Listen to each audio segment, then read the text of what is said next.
Oh my God. And it really just gets better this year, but it was sort of even last year. Yeah. Anyway. Well, hopefully we'll see you guys not this stuff to reach out and That's where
Good afternoon. Welcome to Capital Factory's Defense Academy. My name is Giancarlo Newsom, and I'm the director for the Center for Defense Innovation.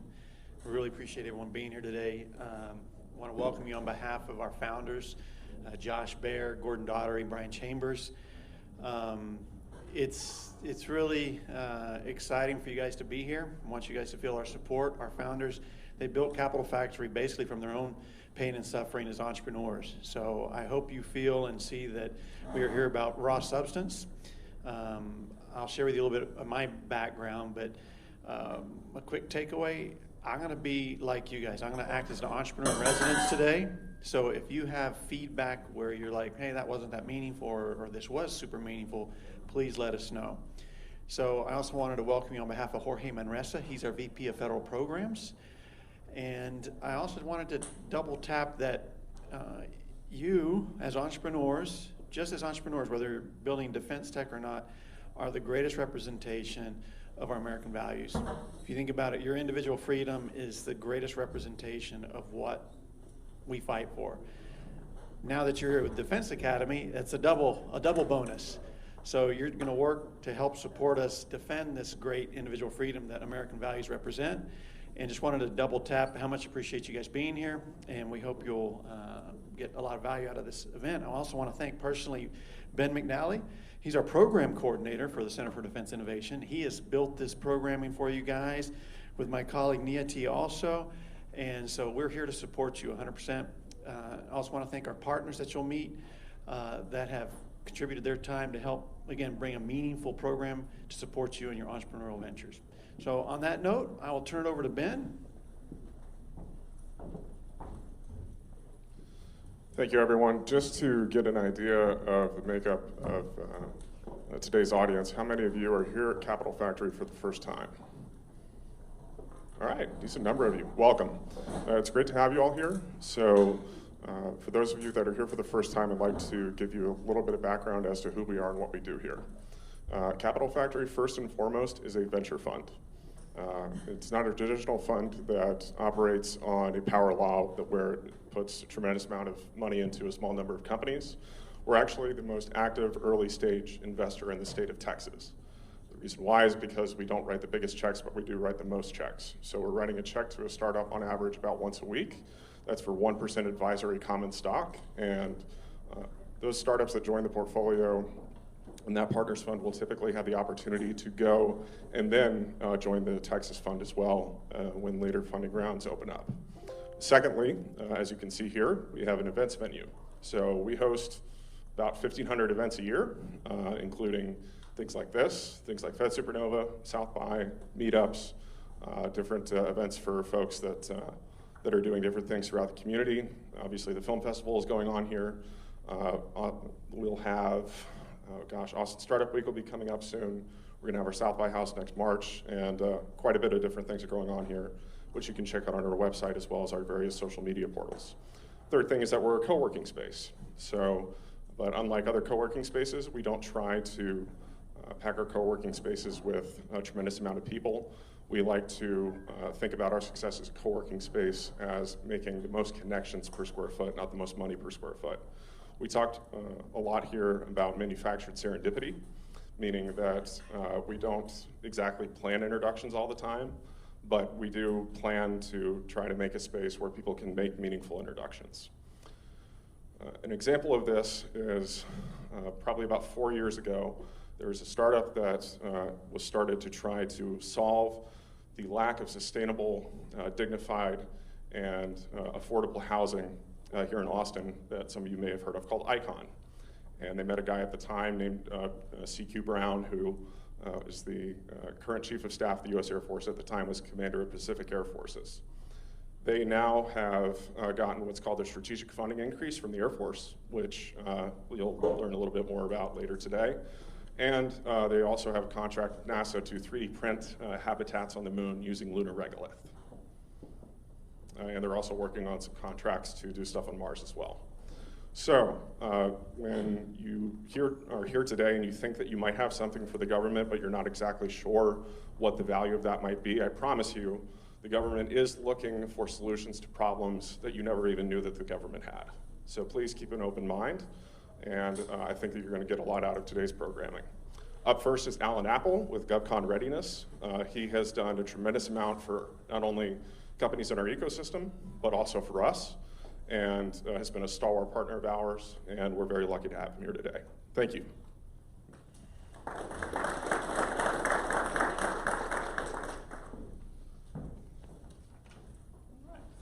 Well, thank you very much. My name is Alan Apple. I'm the founder of GovCon Readiness and also the founder of Apple Law. They're complementary organizations that help people do business with the government foundationally. And I can tell you this, just to suspend a little bit of the suspense, I suppose, or a little bit of the anxiousness, is that I'll tell you up front, I think the number one indicator on whether a company can have a lot of success or any success in the federal marketplace is if they're ready to perform. If they're ready to perform. And when I say that, I mean perform something other than the technical offering. 9 times out of 10, or even more than that, everybody that's in innovation is an expert in their field. They are innovating in an area they're really interested in. They can deliver what it is they say they want to deliver. They can deliver what the government needs to deliver in the technical offering, but they struggle with the business of doing business with the government. And that's a whole different thing. So compliance with a federal contract is all about that. It is the technical offering, but it is, in addition to that, it is the business of doing business with the federal government. And so what we do is we help people with that. We help people see. My teammates are all about problem solvers. They're all foreign, or they're all former military or former civilian that have been in government procurement law. And you know, I base that assessment essentially on my experience, which is, you know, in government procurement law. I've been in that for 2 decades, and I'm a retired judge advocate that had specialized in government procurement law. I've given legal advice to contracting activities and requiring activities both deployed for 25 months and also back in CONUS on how to acquire the thing to satisfy the requirement for the government. So it's whether it's projecting power on the enemy or it's, you know, trying to, you know, find innovative technology to do the next thing. That's where I've been nested, and that's what I've done. I've given advice and counsel on things as simple as, you know, $40 acquisitions to the largest one I was primary counsel on was $1 billion single acquisition. And so I've seen a lot of that sort of stuff in there. When I retired from the military as a judge advocate, I started practicing privately, representing companies in innovative tech that do this same sort of thing. And I can tell you, based on all that experience, that the number one thing is being ready to perform, and it's being able to ready to perform the government contract that will have, somewhere between 100, I guess if it's an OT, between about 45 different clauses to 162, and knowing what is required there and how to do that sort of stuff. And I love that sort of stuff. You can tell I'm geeking out on it just a little bit. And I just like that. I liked it when I was in service, where I could be an advantage to senior leadership that didn't really understand the acquisition process and system, the federal acquisition regulation and otherwise. And I love it in small business because you can succeed here. It can be a win-win scenario.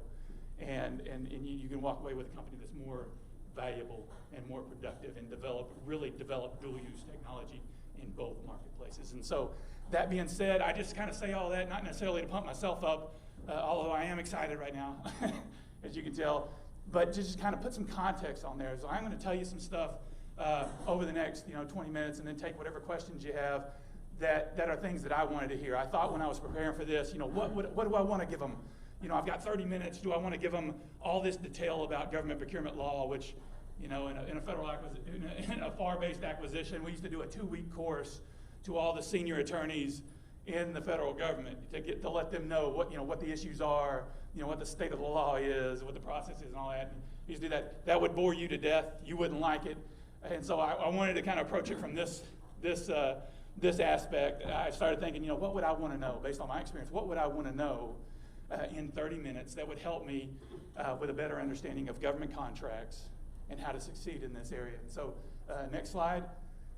I thought, there were about 7 things I would want to address. I would want to tell myself, if I could look back and tell me as an entrepreneur a little bit later, there's about 7 things that I would want to address to give me a better understanding, to help me succeed in this area. And obviously it's not comprehensive, but like I said, they're the things that I picked out that I would want to hear to tell myself. And so next slide. The first thing is this: the U.S. government is a party to the contract you're going to sign. And so I wrote that kind of late at night, being halfway humorous. And so that's an attorney's attempt to be kind of funny, right? And so I still kind of chuckle at it a little bit. But it seems to me, no matter which side I was on, behind closed doors with senior leaders on the DoD side, or it's with companies of a very maturity level. Some of them very, very mature and almost going public, and some of them very early into the startup phase. They forget who really the parties are and what's going on in this transaction. The U.S. government is the other party to the contract you're going to sign, right? And so what does that mean? That means, figuratively, in my mind, I see a visual where you're sitting at a table with another group or party, and they're represented like this. Your company, probably less than 500 employees, but let's bump you up to 1,000. You're under a NAICS code to be called small, right? Under 1,000. But it's you and whatever you've assembled there. Maybe 1,000 employees, maybe 500 employees, maybe 1 employee, whatever it is. You're negotiating with the government, with whatever team you've assembled to negotiate with the U.S. government. And so when I think of the U.S. government being on the inside and also negotiating with them and litigating against them, I think of them like this. They are the #1 spender in the world, the #1 single spender in the world. They are the sovereign government, which means ultimate power. They decide how you can sue them, how you can pursue it. They decide, how they're going to go through the government procurement process, which they established. They utilize the largest law firm on the planet to actually implement that and give advice and counsel at every stage of an acquisition on the other side. And so you have that on the other side, and you're negotiating with them. A lot of folks forget that piece of it. But really, this is a contract, with the government. They have interest, and you have interest, right? They have interest, you have interest. The government is doing this because they want to find innovation, and where does innovation rest? I thought that was my audience participation try, right there. Absolutely. It nests in small business because they're more flexible. They're more pliable. They can respond. That's where it is, and that's where they're going to find it. And they want to do business with you. And so they're going to try to do that. But, as I go through this list of 7 things, you'll see how there's kind of a separation of understanding in some of the things that are going on. But certainly you have that dynamic going on. They need to do business with you. They want to satisfy their requirement for innovation to stay 25 years ahead of their near-peer competitor in a national security posture, right? That's what they want to do, and you're helping them do it. And so there's a relationship there. However, one of those parties is much more sophisticated and developed than the others, right? And there are programs to help you that are put out by the government. There are all this sort of stuff, but just understand what's going on with that dynamic. Government contracts can be negotiated. A lot of the different clauses that are required cannot. Some of them can. Certainly, through the innovation contracting process, there are plenty of things that you want to, number one, protect your interests on, but certainly understand what's going on so that you can make good decisions on how to proceed. And that's the most important thing. Going into a relationship or a contract where you understand process, you understand issues, and you understand outcome so that you go into it informed. I was at an event one time, I think it was actually a Capital Factory event, where I was talking virtually to some people, and there was one company in particular, and this gentleman looked at me, and as you go through, you always introduce who you are and what you do, and I told him what I did. My name's Alan Apple. I'm a government contract attorney at heart. At the time I was just practicing law. I didn't have the consultancy, and I said, I help people do business with the government. He looked at me and he said, what in the world do I need an attorney? What in the world do I need help with doing business with the government? And I never looked at it from that perspective. I never thought about it from that perspective. But in reality, small businesses look to the government and think, well, they're there to help me. Yeah, they're there to help small business, but not your particular small business. It depends on what agency's doing it and how they're doing it and what for, to determine, who the parties are and who's trying to help one side or the other. But understanding is very important. And so I paused for a second, and then I went into what I just told you, what popped into my head at the time. I said, you realize the federal government is the largest single spender in the world. They have more employees than any company in the world. They spend $4 trillion a year, which is more than the value of, Amazon. And I went down the line there, and he looked at me and went, oh. It was the head tilt. Oh, I didn't realize. I didn't think of it that way. You have to think of it that way. The government is trying to do things. They're trying to obtain their objectives. They're trying to do it in a way that kind of helps both, but to help them, right? And so know what you're doing when you go into that relationship and how to do it. It's the U.S. government that's the other side of that. They're doing it for a reason. You're doing it for a reason. Make sure that you both have a win-win scenario at the end. Absolutely critical. The most important thing that I'm going to tell you today is that, and be ready to contract. Second thing I like to tell folks is the government representative that you're talking to in a government contract doesn't know everything about the federal acquisition system. I worked in it, and I work in it all the time, 2 decades at a very high level in litigation, and so I've seen a lot, I've done a lot. I don't know everything about the government acquisition system. I know a lot about it. There is no doubt that whoever you're talking to as a contracting officer or as a government representative, they have varying levels of knowledge about system, process, issues, outcome, and opportunities. They just do, because it takes a long time to develop that sort of thing. So when you talk about flexibility in government contracting, or you're talking about latitude in negotiation contract clauses or things like that, just know that sometimes on the other end, there's kind of like a dual education that can go on there. It's not like, and especially, so this is me being a little bit of a pessimist. The higher up that you go, I advise at very high levels, more often than not, the less they know about the system and process of government procurement than what they need to happen. They have expert staff to help them do whatever it is they want to do, but their actual knowledge of how to turn the wrench, very small, but not much, right? And so you need to kind of know that going in. Okay, well, I mentioned something I thought was an issue. They didn't think it was an issue. That doesn't mean it's not an issue, right?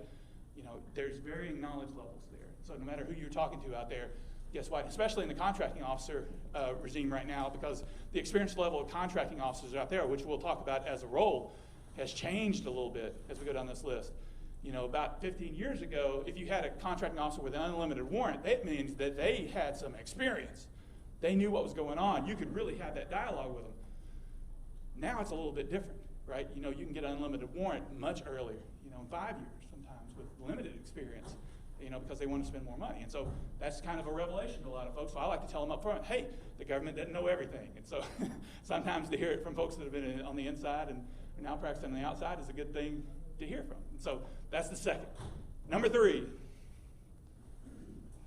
the government representative has a limited understanding of everything that Gordon just talked to you about. If you were part of the Founders event that happened the last 3 days, the government, especially in contracting, with contracting officers and at Army Material Command or Army Research Laboratory or Navy, NAMREL or whoever it happens to be, limited amount of information, a limited amount of knowledge about what you're trying to do as a small business and how you're doing it, whether it be formation of that business, whether it be pursuing investment, whether it be really working with the dual-use technology in both commercial and government. You know, they have limited knowledge on that sort of stuff. They have no idea and perspective and context on the amount of time you have to put into it, the amount of the amount of your soul you have to invest in it, right? You know, and do all those things. A very limited amount. And so you have to know that in context as well. And so when you think of concerns and things like that, you ought to mention them and have a dialogue with them, because assume that there's no common understanding until you have a common understanding. Absolutely critical. And so I just mentioned that because, you know, the fact that they're not responding to your emails when you reach out to them probably doesn't mean anything to them. It might mean everything to you. You know, on their side, it probably means that they have some meetings and they, you know, it got bumped down in their priority, and it doesn't mean anything just to not send an acknowledgement. Hey, I got your email. I'm really busy. I'll be back with you. Sometimes that's not a player. It means nothing to them. It means a lot to you. Their understanding of what you will do with that and how it affects you in your day-to-day, a lot of times it's not there. And so don't take that personally. It's not a big deal. From their side, from your side, yes, absolutely is. But I would want to know that, because a lot of people, they get their feelings hurt. You know, we just talked, you know, as Gordon's example with investors. Same thing with contracting officers sometimes. Same thing with, you know, department chairs or, you know, colonel level folks that are interested in innovation or whatever. You know, sometimes program managers even. Number fourth thing, authority to obligate the government is important, and the contracting officer have it. In the government contracting game and process, there are two things that are most important thing that will in everybody's life in it. Number one is appropriations, and the other is authority. Appropriations is all about appropriations that come down from Congress with limitations on how agencies can spend it for a particular purpose in a period of availability. So they put a suspense on it in a particular amount. So Congress kind of controls how this money is spent. Research and development, operation and maintenance, you know, personnel, different appropriations. So the money's got to come down, and the second thing is authority. They give you authority to be able to spend it and obligate, right? You know, those are the two things. You know, if you know, AFC and all the, you know, all the military commands, those are the two pieces of legislation too, each year that gets passed, no matter what. If the government wants to get something else done in government, they attach it to those two things, because they go even over veto, as you saw the last 2 years. Those things get passed, and it's very important, right?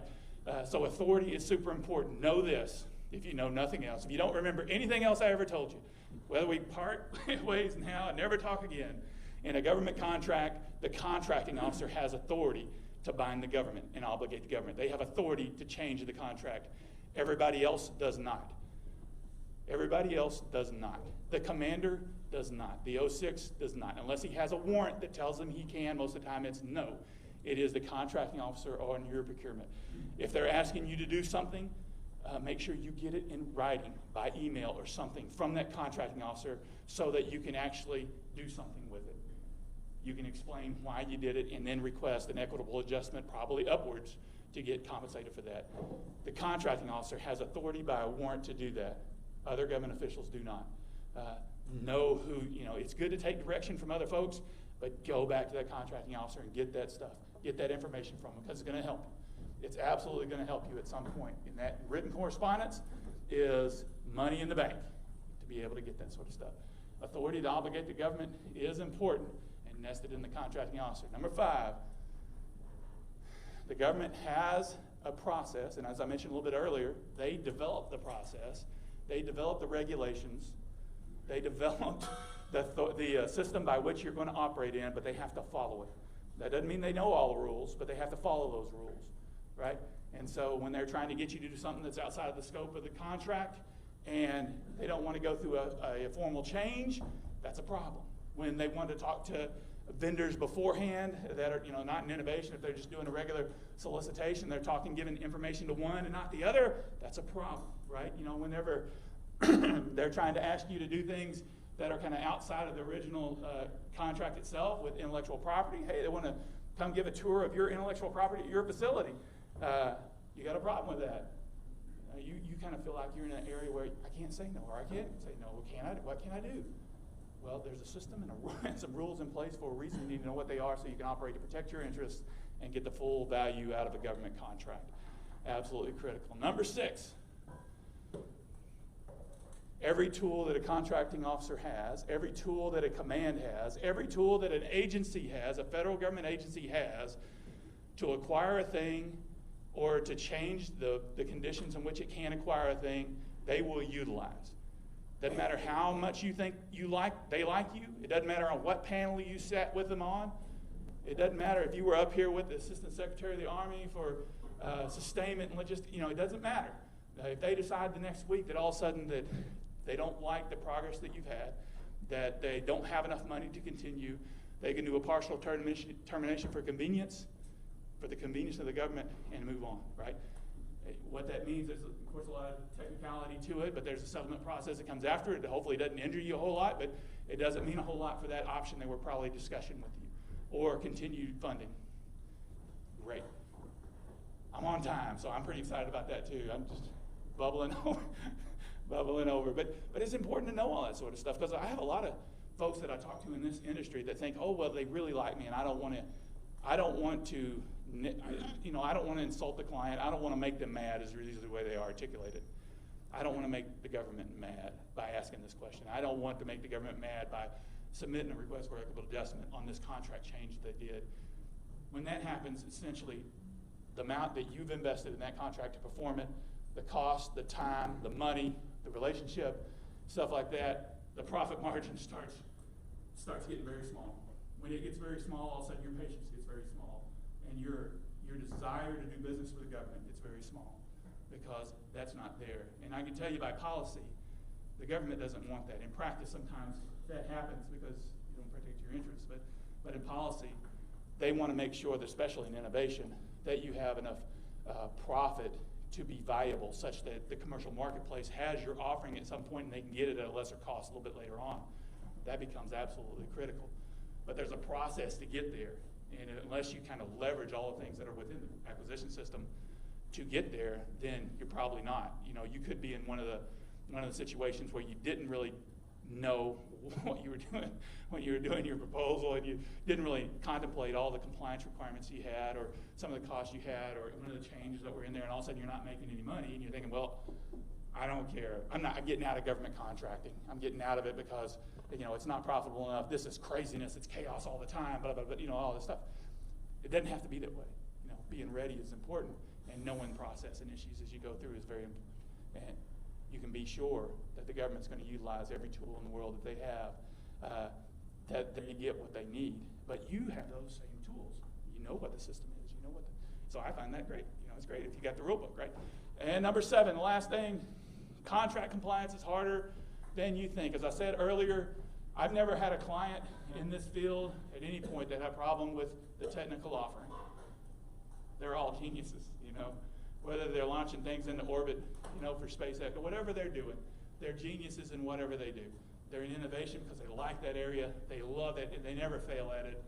They just never have. What they struggle with is doing business with the government, and that's what frustrates, both the government and small business. The reason why that a lot of times my assessment in seeing a lot of this is that it occurs is because they say, well, I got the award, and that's the hard thing. I'm going to do the rest in flight. The other things they ask me to do can't be that onerous.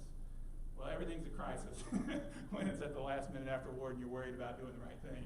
And so crisis after crisis after crisis makes it a very unpleasant situation. And then, one bad move, of course, can turn everything awry, which is unfortunate, right? The first time that you've actually, offered it, something simple as offering a gift to a procurement official to influence his decision whether or not, even though it wasn't actual impropriety, it was the appearance of propriety. Is that a problem? Yes, it's absolutely a problem. It's stuff like that becomes chaotic, and you can avoid, certainly, if you understand rules, process, and know what your outcome needs to be. But certainly don't think that all the compliance requirements of a government contract are an afterthought, because they're not. They cost you, as a business, time, money, and all that. And so not to focus on negative. I would like to focus on that and say, hey, if you know what the objective is, which is to succeed in government contracting, the benefits can be incredible.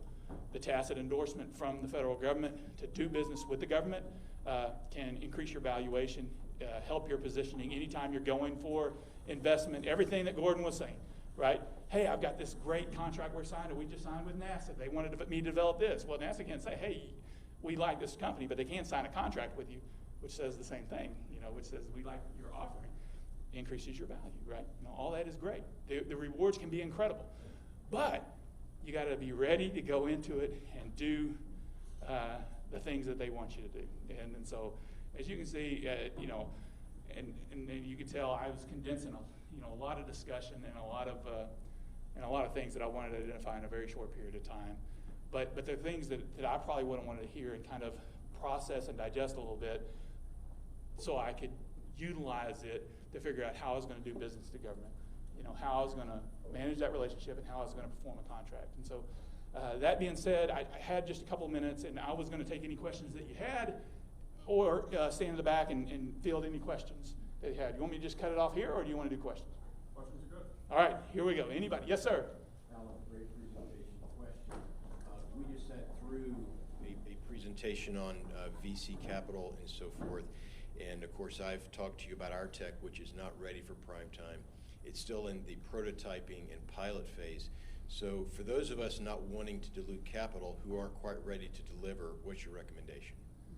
Or you're not ready to dilute, you don't want to dilute capital, you're not ready for prime time and performance of the contract. Well, without trying to endorse the things that I do too much, it's to build a team around you with expertise in those particular areas so that you can leverage those skills to do whatever it is you want to do. And I say that as generically as I can, because understand that most of the procurement process for the federal government, if you get a contract award and they change it or something like that, most of the time they're reimbursing it for you anyway. On the front end, with what he's talking about, what you want to do is know really how much it's going to cost you to operate with impunity in this space and be successful, right? And so it's not just the knowledge of one person, right? Even if you hired me a lot of times, I do an assessment and look at your entire company and figure out what's going on. But I know, and I work with CPAs that are, DCAA experienced and compliant, very high performance, that actually know about accounting systems, because that's very important. I know folks that are in cybersecurity that actually addressed the NIST 800-171 requirements for self-assessment and level 2 CMMC, the level 2 CMMC requirement, which until recently nobody had done it, but the last couple of weeks actually somebody did the elevated assessment and it was successful. And of course I know a lot about the other side of compliance, which is corporate governance and ethics and how all those things relate. But it's having those people at least developed in a network so you can tap them for questions that you have.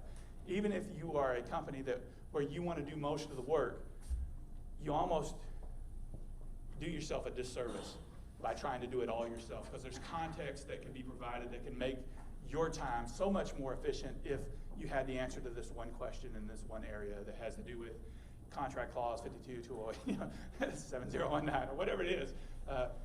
Developing that in your process is very important. And so for your company, obviously we do that kind of offline a little bit and where you are. You're actually a little bit beyond that, where you ought to be kind of working with somebody. But I'm kind of talking from a perspective that hopefully is a little bit wider than that, to address the startups that are just, hey, and I have a lot of folks like this, hey, I've got a really great idea. The technology is really going to be helpful. I think that it could be helpful to the government. What do I do from there? And that's where, Giancarlo and the Capital Factory and Gordon, and starting that is very good, and having the team around you is super important, because, in the process of actually identifying a resting point for any piece of technology within the federal government, it takes a pretty good knowledge of, okay, well, what agencies are out there? Who uses what? Who might leverage this, not as its own program, because that's very difficult to do, and you don't see a lot of successes that, hey, this technology came from the Capital Factory in Austin, Texas, now it's its own program. That is rare air and tough to do. It is more likely that you're going to be part of another program, and there's nothing wrong with that. What does that mean? That means you're a required element in a program that's already got appropriations coming every year from the federal government, and you are funded. Yeah, and you have a large, probably, depending upon your IT, your intellectual property, right? And so that's great. It ups your value. They look at you, decide whether they want to sell you, buy it, or work with you, or license, whatever.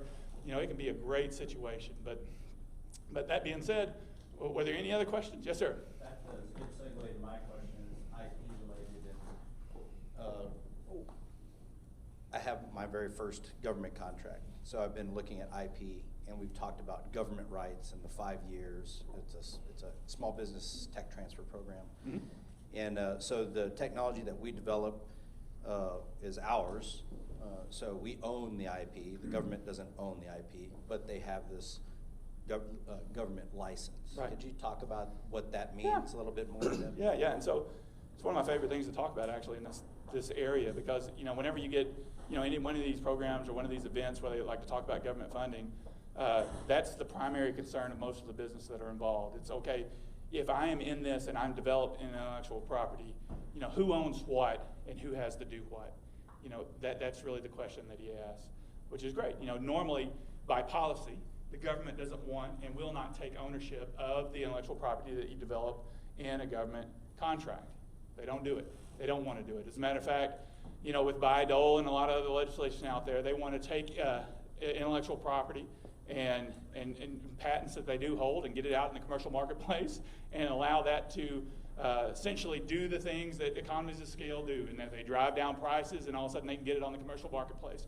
But they like to be part of the development of that intellectual property. So to do that and to be appealing to small businesses that are out there, certainly they invite them in and they say, hey, we don't want the patent, you can have the patent, that's ownership, right? The patent represents the ownership piece of it. So the question beyond that is, well, what does the government get out of it? Well, normally they get an unlimited license in some of the interoperability aspects of the intellectual property, right? They get an unlimited license in a little bit of the technical data in the instructions on how to do it, but a limited license for a period of time, depending on what program that it's in, to utilize this themselves. And certainly that limited license is not going to allow them to share it with competitors or to acquire it elsewhere or anything else. It is essentially to be able to use it in a limited status or a limited fashion for their purposes. And so they're not going to be sharing with other people, which is great, right? So it kind of depends on, and you may or may not be familiar with, some of the process for applying for, whether it be a SBIR contract or a grant or something like that. But usually there's a data rights assertion that goes along with it, where they want to know, what IP are you bringing into this? How are you going to market, or they're going to tell you how to market, and how do you protect it going through? What rights do they have in that? What rights do they have on the stuff that you developed? And then, what else are you doing out there that they can claim to? You want to be very specific about, what you're claiming is developed under this program and what you're funding with program dollars to be able to do that, and also, what you're doing outside of that, So, it's pretty interesting, and, of course, the protection period kind of varies in the SBIR program. It's, of course, 20 years, but, which is great. It's great. Anything that you develop there, you get, essentially limited, the government gets a limited license in that for 20 years to be able to do with it for a limited time, for limited conditions for a period. They can actually do it. So I see that I'm about to get you for a question. Does that answer your question? Yes. Yes, sir? All right. Hey, so this is not a question. Everybody in the room, and you missed an opportunity here, so afterwards, I want you to know who's in front of you right now. Alan is an F1 driver when it comes to the defense sector and industry. That's who's in front of you right now. So if you don't need him today, you definitely want to reach out to him for later. You get more than just the law. You get the financial, you get the programmatic understanding. That's why he went to readiness. Beat him up and talk to him. You definitely want him on your Rolodex. And he's not paying me for this. I'm just telling you the quality of guy that's up here today. Right. Thank you. That's very kind of you. But that being said, I know I'm getting the hook right now. Thank you very much for your time. I'd love to help every one of you.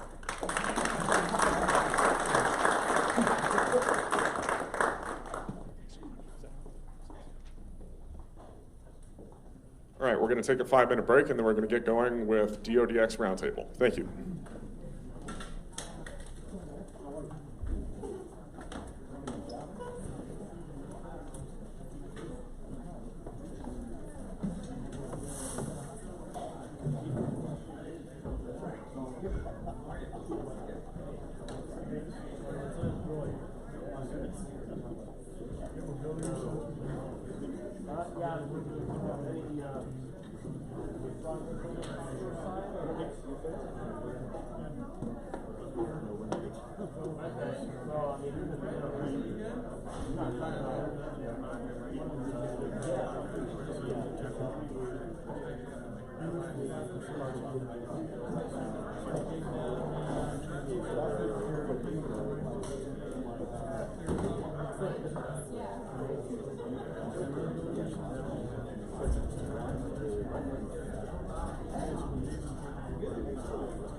By the way,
All right, we're trying to get this set up. We got a great Navy representative. So just to kind of take some time, I'd like to know who's out here in the audience. So raise your hand if you're an entrepreneur already in the defense tech space. Curious to see who you are. Okay, raise them. All right. Raise your hand if you're an entrepreneur this is your first time to hear about defense innovation and considering applying what you do towards defense innovation. Any? Awesome, great, excellent, excellent.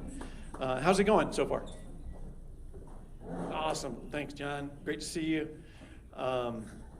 As we get set up, I think something we need to talk about is you guys are doing some amazing stuff. It is like one of my favorites, recent favorites. I got a lot of favorites. I got to be careful doing this, like saying which is your favorite child, right? But I want to highlight Amar. He has the model tagline. So the best way for us to help you, because Capital Factory, has been highlighted, we're not the traditional VC, and of course, like every strength, there's a weakness. The strength is we talk to a lot of folks. The weakness is we don't go very deep. So it's really critical that each of you help us with a super simple tagline for what your value proposition represents. And that helps us remember to kind of introduce you to others at the right time. The more complicated that is, the harder it is for us to remember. So I'm going to give you an example that's amazing, and this is free promotion for Amar, but he is building the Keurig for fresh salad. Okay, 4 words, creates a very interesting, unique, compelling value proposition in 4 words. So my big challenge to you guys, if you took away nothing else from this whole conversation, is get your value proposition into 4 to 6 words that is super compelling, super unique, super attractive, that we can help promote and others can promote for you. So I appreciate everyone being here again. It looks like we're ready. I'll pass it back to, well, Ben. We good to go? All right. Can I introduce Zach? Awesome. Okay. So Zach's good to hear you. He's with the Army Software Factory, also a long history with DIU. I'll let them each represent their background, who they come from, but it's a great audience from all services. Prepare your questions, write them down, and on that, I'll turn it over to Zach. Okay. Good afternoon. So if my speakers can find their seats. Thanks for the intro, Giancarlo and Ben. Thanks for having me. So yeah, I'm Zach Walker, currently with the Army Software Factory Partnerships and Engagement Lead. Prior to that, I was with the Defense Innovation Unit, and I was very fortunate to get to Capital Factory in 2016, which is like generations ago in defense innovation, out here in Austin. And I was one of the first people to, in regular clothes, despite being a military officer, meet with companies and investors and the whole community here and talk to them about defense innovation, why it's important for national security, why they should care. And honestly, for the first 2 years, the response was, well, how are you in civilian clothes and here? Like, you work with companies and you want to give them money and it doesn't take 6 years. Like, it was just this crazy time. And then, of course, you fast forward it now, it's like, oh, yeah, I got a Phase 1 SBIR. Like, so did my mom got a Phase 1 SBIR. Let's talk about contracts. And so it's wonderful to see the transformation over the past couple of years, to see a lot more awareness of defense innovation and the potential. I understand this audience, a little bit lower level of knowledge perhaps of DoD. I understand there's a lot of people that are interested, they're entrepreneurs, maybe they have a defense dual-use application. Do we have any people here that are actually like SBIR winners or like defense contractors? Oh, see, there you go, look at that, should have known. Everyone has a SBIR, that's awesome. Okay, so some decent knowledge, and who thinks it was a super duper easy process to get that SBIR? Wow, okay, we have one liar here in the audience. But yeah, no, we're going to get started. I think we have a really interesting group of folks here. We have a truly joint panel, I'm happy to say, with Army, Air Force, Navy. I've got to say it in case he doesn't say himself. He's in an undisclosed location in the Pacific Ocean somewhere. That's why he can be with us in person. But thank you for coming in. So if we could have everyone start with you, Casey, just say who you are, a bit about yourself, how you got to where you are, and just at a very high level what your organization is. Sure. So my name is Dr. Casey Perley. I'm the Deputy Director at Army Applications Lab. Before coming to AAL about 3.5 years ago, I was a scientist at the Army's Medical Research Institute of Infectious Diseases, where I wore those big spacesuits and studied hemorrhagic fever viruses. That's way more fun than mine. I wish I had something fun like that. So for those of you that don't know me, I'm Helena Krusek. I'm a familiar face here. I think I know a lot of you, so nice to see all of you again. I'm the Deputy Engagement Lead for AF Ventures, and we are the organization that manages the SBIR SITR budget for all of the Air Force and Space Force. And prior to coming here, I used to work at Capital Factory. I'm a civilian coming out of the space, so probably know about as much as you guys about a lot of the jargon, so I will do my best to try to keep the acronyms light and translate as much as possible wherever I can. Brian. No. Hey, Brian, just a sec. We're working on the audio. Okay, try again. All right, I'm Brian Shipley. I'm the Commercialization Program Manager for the Department of Navy's SBIR STTR program. I've been with the SBIR and STTR programs for about 15 years, between working at DoD SBIR and now Navy SBIR. So happy to be here. Thanks for asking me to join the panel. Yeah, thanks for joining us virtually. Awesome. So let's start off with a bit more information about your organization, kind of where you fall, who you report to, and what you do. Maybe if you do something outside of SBIR, what that looks like. Again, yeah, let's just go down the line, maybe a little bit easier. All right. So how many of you guys have heard of Army Futures Command? Yay, okay. So Army Applications Lab, we're an innovation unit. We report directly to Army Features Command down the street, but unlike them, you can walk in our office at any time. I don't recommend trying to walk into AFC headquarters. You need visitor badges and stuff. But that's why we're here, right? We're here to be that gateway to the community. AAL has both SBIR funding, which I think some of you are at least familiar with, that's Small Business Innovation Research Funds. We also have some RDT&E, which is that research, development, testing, and engineering money. That is a little bit less flexible than SBIR because it is tied to very much that advanced development, build a min viable product stage, but it is a second type of funding that we have. All right, and as you'll find, we all sort of use the same tools, but use them in different ways, right? Everyone sort of has their own modus operandi for how they interpret things and do this with small business. So the way that this works with AF Ventures, we are organized under AFWorks as a whole. Our job is to fund emerging technologies coming out of the private sector and rapidly transition those to help provide game-changing technologies for airmen and airmen and guardians. We're trying to get away from the war-fighting language. So working more so on the dual-use technology side of the house to help bring new tech to airmen and guardians. We're housed under Air Force Research Labs, and we primarily operate using SBIR and SITR funds, so that's 3,600 RDT&E funds for anyone that wants to get jargony and talk about colors of fund. We have about $1 billion of a budget to spend every single year, and so we deploy a lot of non-dilutive capital to small businesses. Anyone with Air Force SBIRs in here? I know we did a raise of hands of lots of SBIRs. Excellent, awesome. We work in that process to help make sure that we are transitioning companies from phase 1, phase 2, phase 3, helping to make sure that technology is doing what it's supposed to do to enable airmen and guardians. So that's our group in a nutshell. We don't have $1 billion. I'm just gonna put that out there. So at Navy, the SBIR program office sits in the Office of Naval Research. So the Office of Naval Research manages the entire Navy SBIR program. But the program itself is decentralized across our 8 system commands, and each system command has a specialty in what they do.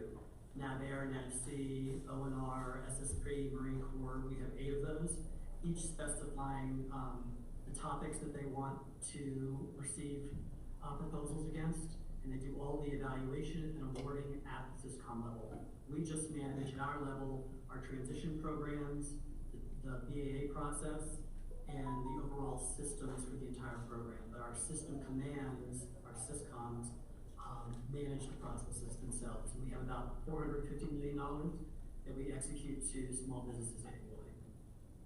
Wow, that's quite a bit of money.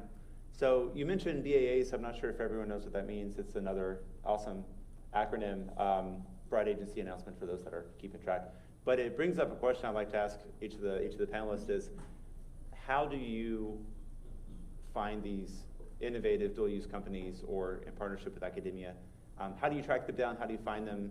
How do you get information? What is it you ask of them when it comes to responding to either a closed or open topic, which we'll get to about the details of that later? And just kind of how do you interface with industry, so to speak, focusing on these more non-traditional entrepreneurial initiatives. And Brian, since you brought that up about BAAs, maybe you should go first. Sure. So the way Navy approaches the program is that we have our system commands develop, they call their acquisition programs, modernization, sustainment, and acquisition programs for capability gaps. And we turn those capability gaps into topics. And we make those topics available to industry, to which you provide phase 1 or phase 2 proposals to us. So our engagement with industry is through focused specific topics from the entire spectrum of research. We have topics in the basic research, and we also have topics at the very higher end where we're looking for higher TRLs. We're actually looking for commercial applications that you want to pivot and apply to a warfighter need. Okay. Awesome. All right. So we do this slightly differently. As I mentioned, we all use the same types of contracting mechanisms, but we implement them differently. So right, in the Air Force, we really have 3 different capabilities that we leverage in our day-to-day lives. That is the open topic, the specific topic, and Strat Fi TAC Fi programs. Open topic and specific topic are two sides of the same contracting coin, so to speak, and they're both there to help try to find the right different types of technology from the private sector to deliver them to airmen and guardians. So first, the open topic, which y'all are most likely probably the most familiar with, that's really our front door for innovation. It's, no kidding, an open topic, and is a technology agnostic opportunity for private industry to come tell us what we should be buying. There's no requirements attached to it, so it really allows you to come in and propose to us things where you think there are rooms for improvement. It also creates a nice venue through which we can tell you the things that we think we would like to buy. It's really a check and balance system where you can tell us either we're on the right track or alternatively we should be spending funding elsewhere. On the other side of the coin, specific topic, which by the way, they're both funded equally, right? So open topic, specific topic, same amount of funding, right? 40% of the budget. Specific topic is there for explicit defense use cases. And the way that I think makes the most sense to explain this is by talking about a use case, which is thinking about folks like the Nuclear Weapons Center, right?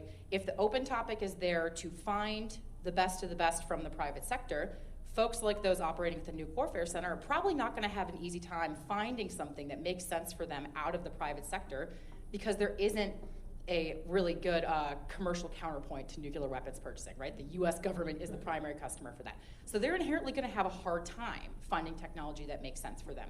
The specific topic is much more tied into the requirements development process to make sure that there's alignment with things like the operational imperatives, right? To help make sure that there is a path for those very niche defense use cases. So open topic, dual use, specific topic, defense. Last one on there is the StratFi and TACFi programs, and that stands for, I can never remember, it's strategic financing. It's basically, it's the small dollar and the larger dollar value amount. So it's basically a phase 2B for anyone who is on any contract with the Air Force right now. Basically, it's supplemental funding to get your phase 2 prototype across the finish line to a place where it's ready for phase 3 transition. And what's unique about that is that it does leverage SBIR RDT&E funding, but it also allows for the matching of government dollars with that and private sector investment. So that's where you see some of the really massive funding rounds coming through are on things like our StratFi programs. Those are our 3 mechanisms. All right, so where do our problems come from? So problems can come from anywhere in the Army. They can come from soldiers and units. They can come from people that write requirements documents and think about how we're gonna fight in the future. They can come from the acquisition side of the Army that's like, you know what, I've got this capability gap and I need it in like 2 years. So once all those things come into AAL and they come in on a rolling basis, we have a team of scientists and commercial experts who go out and do market research, who understand the state of commercial industry, who understand if it's possible for us to go out and find a solution in the time frame that we need, and if it is, how much that's going to cost. So for AAL, when we release topics, it could be phase 1, could be direct to phase 2. They're going to release on a rolling basis. We don't release on a set cycle. And those dollar amounts and periods of performance are going to widely vary. You know, a software project is probably going to cost less than please build me a massive industrial robot, because those things just fundamentally take different amounts of money to get across the finish line. We also leverage a lot of phase 2 Bravos, as you mentioned, to potentially match RDT&E private investment funds. We also use the SBIR enhancement program a lot. That is where if a company brings matching funds either from the government or from private industry, we can match it up to $500K. We recently completed a project where 5 of the 6 companies did bring those matching funds in, and another one where 5 of 5 companies brought matching funds, some from private industry, some government RDT&E dollars. So we leverage that program quite heavily. Great. So let's talk about the kind of the demand side a bit.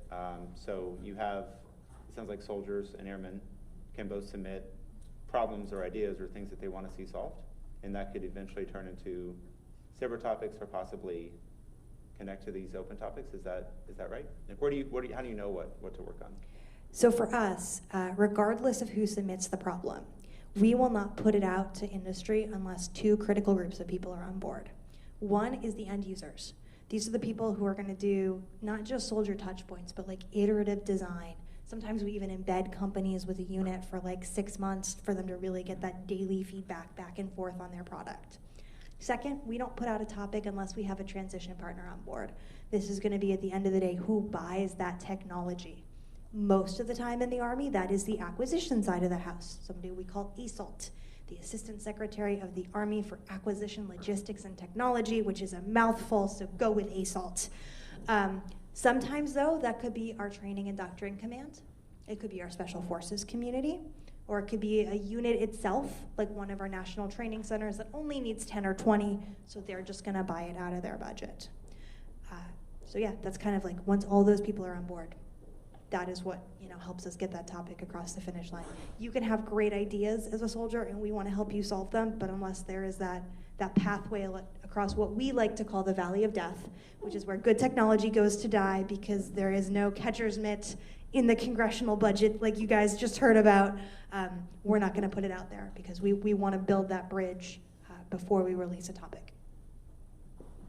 All right, so open topic and specific topic do this in vastly different ways. So open topic, because there is no attachment to the requirements development community, there is none, right? So there's a lot more onus on the small business to go out there and do that customer discovery, get out there and get connected with those customers and end users. That's double-edged sword, right? What makes that unique is that you have a lot of flexibility, right? We can fund things in lots of different perspectives, different types of tech that traditionally might not be thought about from the dual use and defense perspective. But then what that also means is that you have to now go out and be that check and balance system to help make sure that there is an actual customer on that other side, right?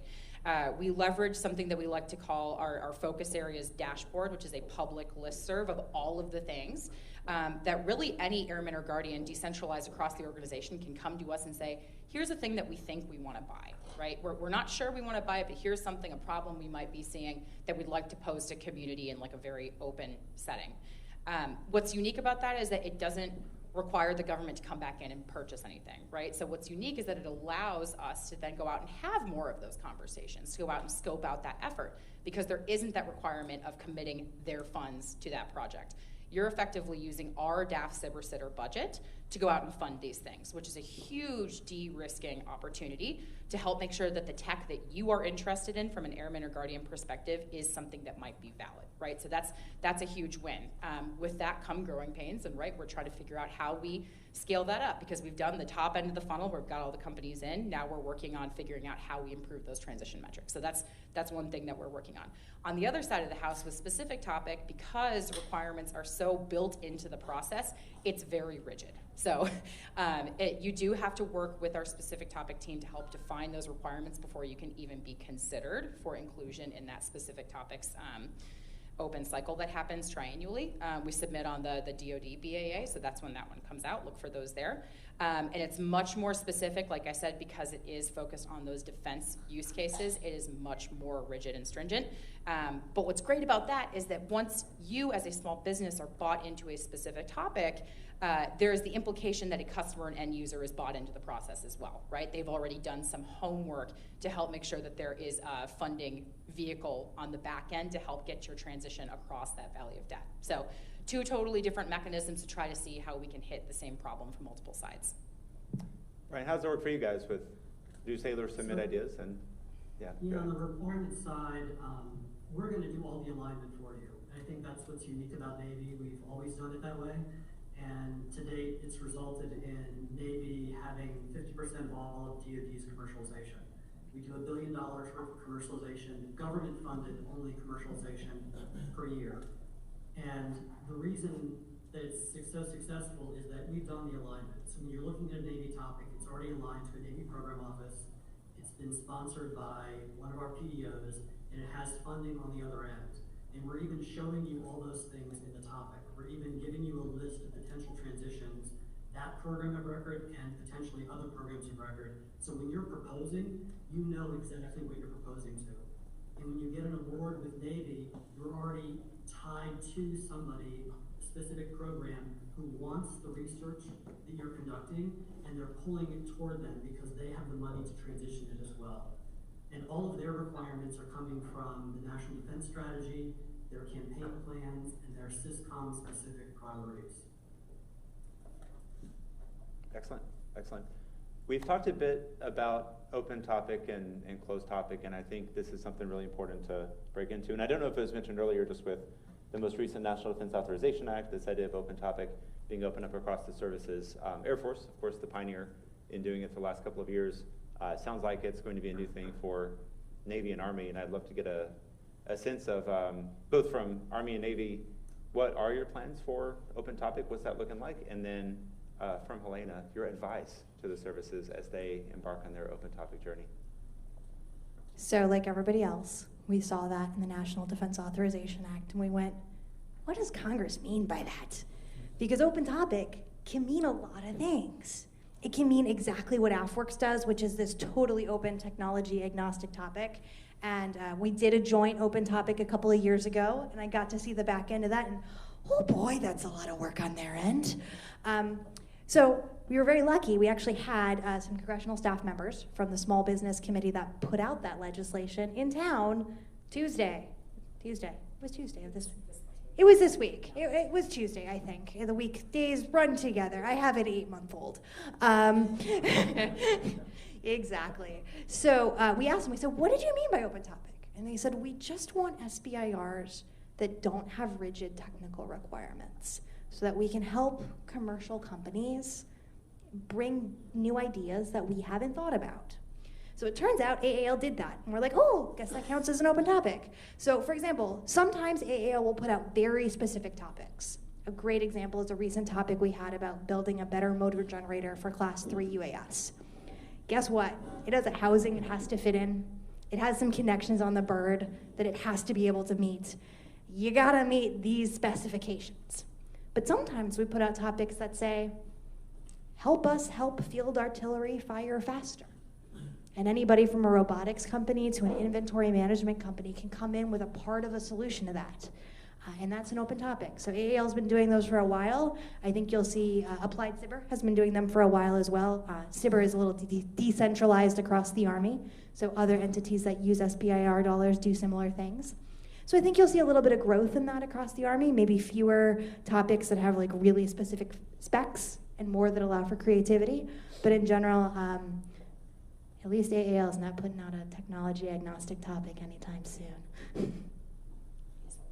It's a lot of work. Yeah. Just maybe one of Yeah, Brian, what are your thoughts on Open Topic? So we too have participated with Air Force on an open topic. So we've seen it from the back end, from the government's perspective, receiving all proposals, trying to identify and bid, helping Air Force bid things. We've helped them award contracts.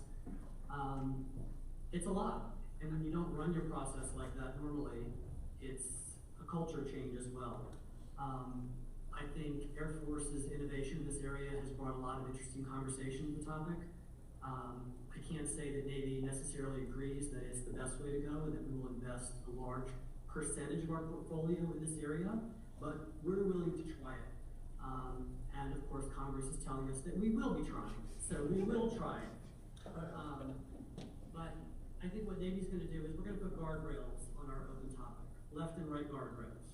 And we're going, because we did a solicitation 2.5 years ago where we did broad topics, and we collected ideas in basically specific domain areas. So we've already tested the waters on this, and it was successful, but it challenged the process because it's not the way we're traditionally set up. And I can't say that they transitioned as successfully as our focus topics, because focus topics already aligned to people who want what they're doing. But we will do an open topic this year. We're developing our strategy now, and we will likely borrow lots of Air Force's great ideas and learn from their best practices over the years. And we will do something this next year, but they will likely be aligned to specific technical domains, and we'll collect good ideas there so that we can align the ideas with people who can evaluate them, who have expertise in that area, and understand that part of the requirements, and can funnel good ideas to good programs quickly. Because that's the key. We don't want to receive 1,000 proposals and then take twice as long to do what we have traditionally done in 45 days. It's slowing everything down doesn't make any sense. So we have to find a way to do it in a way that it can work for us, it can work for you guys, it can be an entry point to Navy. But then, honestly, we still want to transition. Our focus is transition to technology to warfighter. yeah, Helena, what's your advice for services embarking on open topics? Yeah, a lot of coffee. So I think at the end of the day, look, by no means are we trying to force our methodology on anyone, because clearly everyone does things differently and has different levels of success in their own ways, right? The way that the Air Force does things is not going to make sense explicitly to duplicate and try to shove onto other organizations. So I think the biggest thing that we can do to be of help going forward is help share our best practices so that people can iterate and build on those, because when we launched the Open Topic in 2018, it looks very different from what it does today. And I can tell you it is a huge lift. We just did, if anyone's a subscriber to our weekly webinar series, we just did a topic the last week called Pulling Back the Curtain on the Open Topic, looking at some of the manpower that's required in order to run this thing. And it's a huge operation, right? The thing that the Air Force does very, very well is scale, right? It's this massive number. But that also means sometimes I have to dedicate a lot of man hours to doing hundreds of evaluations, which is a huge lift, right? So by no means do we think that we're perfect. The goal is here to be collaborative, and I think in order for us to build successful dual-use companies, we have to be a true ecosystem that is a flywheel effect, that's figuring out how we can plug each of our companies into different opportunities that honors and respects the different things that we're all good at, right? So I think the biggest thing we can do going forward to be a good partner is just help share our best practices, and that's exactly what I'm trying to do, helping to better map out the ecosystem and make sure that there's a better, more transparent path forward there. So iteration on everything. And coffee, yes. And I also have a young child, so yes. Double that, yeah, yes. So the secret for Giancarlo, the 4 words is the Keurig of like coffee. Like that's actually what you need. Yeah. Just coffee. The real, yeah. just the Keurig. Yeah. So we want to make sure we have plenty of time for Q&A, because it sounds like we have a wide variety of folks that have different levels of interest and experience, and we have our experts with us. So let's quickly just do like kind of closing comments and thoughts on for this audience, for people interested in working with your respective service. Let's do Brian, Casey, and then Helena, then we'll turn to questions. So I guess my closing comments would be, I think you can understand the differences between the 3 services here. I think the one other differentiator that I didn't have an opportunity to talk about is that at Navy, when we award 3 or 4 phase 1s for every topic, you're going to do a 6-month feasibility study. At the end of that, you compete for phase 2. That phase 2 is still aligned to the program office. And during phase 2, we offer you 2 different transition programs to kind of educate you and help you commercialize. With those 2 transition programs, we also have SysCom-specific transition assistance.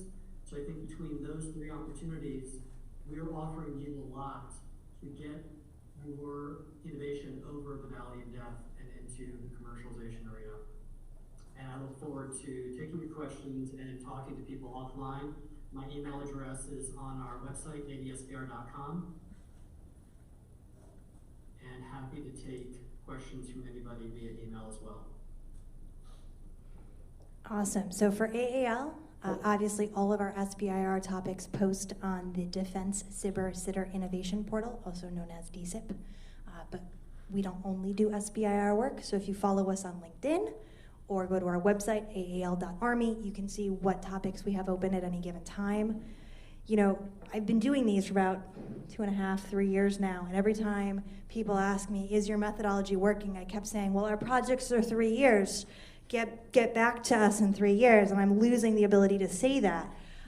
But just for some context, AAL has 25 projects going at any given time. We have 5 projects that are coming up on transition decisions in first quarter of this year, so between now and December, and all 5 of those technologies are transitioning either to a PEO, to a lab or center for integration or for testing, or actually to the Air Force. So thank you. All right, and last sort of thing I'll put out there is, just a quick shout out to all the resources that we have online. I mentioned that weekly webinar. That's a huge resource to people who are trying to learn how to do this from scratch. We've got a lot of really great content posted online there. I apologize in advance because you'll hear a lot of my voice over and over on those videos, so I deeply apologize. One of the things that's really exciting that we've worked really long and hard on is this brand new annual open topic cycle that we've just pushed out that has us now pushed to a quarterly cadence, making sure that there are consistently available opportunities for brand new companies to come plug into the ecosystem, alternating between phase 1 and direct to phase 2. The goal of this is to create more transparency for you as small businesses to know when and where to plug in with our organizations, and also creates better visibility and accountability to our TPOCs, right? The people who are signing as customers and end users, to know that cycle, that battle rhythm of when companies will be coming to them. Lots of really new exciting products we have coming down the pipeline to help with things like customer matchmaking, right? Helping to find people with pockets of funding for awarded companies. Lots of other really great, exciting things. So please bear with us. As I mentioned, iteration is the name of the game here. We're all still trying to figure it out, and we're trying to do the best for the companies that are working with us.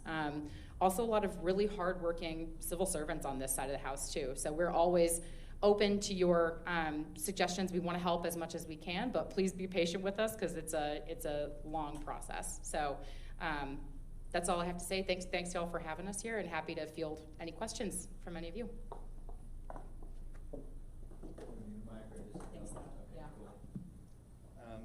David with Rebellion Defense. So first of all, thanks for this, and I appreciate the perspective by service. So what if we're working joint, right, or combatant command, right? So you have Navy, Army, Air Force, right? So like TRANSCOM would be a good example. So do we pursue is it like a host service for this acquisitions, or pursuing SBIRs? How should we kind of think about that? Do we work with everyone? Do we pick one? Who can kind of help inform that process? So one of the great things about the 8th floor of the Capitol Factory is you have a lot of these organizations there. And for those organizations who aren't here, there's a weekly phone call. So we're always aware of what other services are working on, and also are very aware of joint needs. So let's say we have a topic coming out that we know has a lot of joint interest. We've made sure to capture other services requirements in that if they're interested in being involved. Similarly, Air Force has done this a lot. They walk over to us and go, we have a technology that maybe doesn't fit the Air Force really well, but it seems like it could really help the Army, right? So we collaborate that way on the back end. Some PEOs, which are program executive offices that field transitions, are joint in and of themselves. Good example of this is the joint PEO for ammunition and armaments, right? So if it's going to a joint PEO, it doesn't really matter what service develops it, right? But if it's going to ultimately find an acquisition home in multiple different acquisition shops across the joint service, that is a little bit more challenging to navigate. And I think finding topics that have joint sponsorship to begin with is very helpful, but then also when you are working on that for, say, the Army or for the Air Force, be asking questions about who in other services does this, who can I connect to, and try to bring them in as early as possible in that development, because the key to all of this is aligning congressional money so that when you're done building that min-viable product, there's a line in the budget that is ready to catch it. Yeah, we like to talk about this as motivated, empowered customers, right? These are people who are not just taking the product and saying this is ours and no one else can touch it. It's folks who are sharing it out and bringing it across multiple verticals, right? Trying to find different lines of funding. So I'd say being proactive, right, with your customers and end users will go a long way towards helping to make sure you've got that continuity down the line. The only thing I'll add on to what you said is that one of the unique things about at least the Air Force open topic is that when you're looking at phase 2s, the only requirement for a human being signing that customer memo is that they have an Air Force email address, right? There's lots of these joint teams where you can have that prototype working in different spaces. As long as there's a human on the end of that line with an Air Force email, you can leverage DAF, SBIR, SITR funding. So lots of unique opportunities to share across the organizations here. So I agree with everything they said, and I'll add that I wish we did more purposeful joint collaboration. It would really be great. I think we will all admit that if we got together as organizations and said, okay, what do we want to do in AI, and had joint topics in AI, where we would all select from the pool. But what actually happens is when you have an AI topic at Air Force or Army, Navy does second phase 2s on that, and they do second phase 2s on ours. So in general, ultimately, we work collaboratively and jointly, because when you have a phase 2 in one organization, you can have a second phase 2 in another organization. And we do that all the time. That's at least 20% of Navy's portfolio. And also sometimes we have secret Navy and Air Force reviewers that sit on our review panels. Thank you, Navy. You recently sent us one.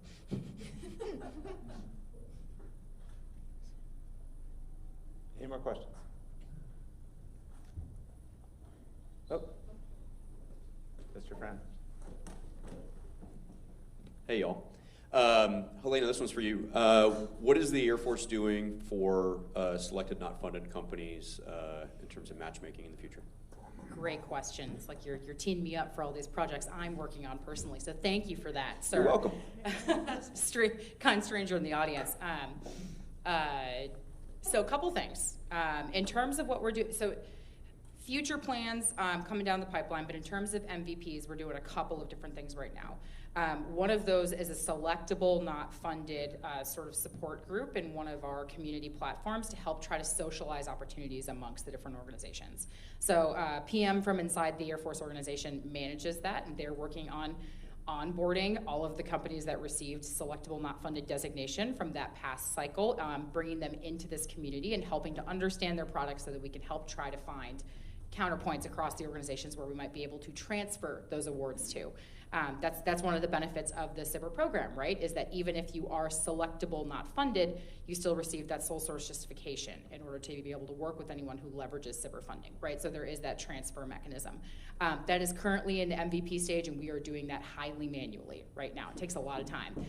For context, anyone who went to that webinar talking about pulling back the curtain of the open topic, we had something like 2,400 acceptable solicitations coming in on the 22.4D cycle. So that is a lot of selectable, not funded companies that we're having to process. So sit tight, we're working through a lot of those numbers right now to help make sure that there is that kind of connectivity.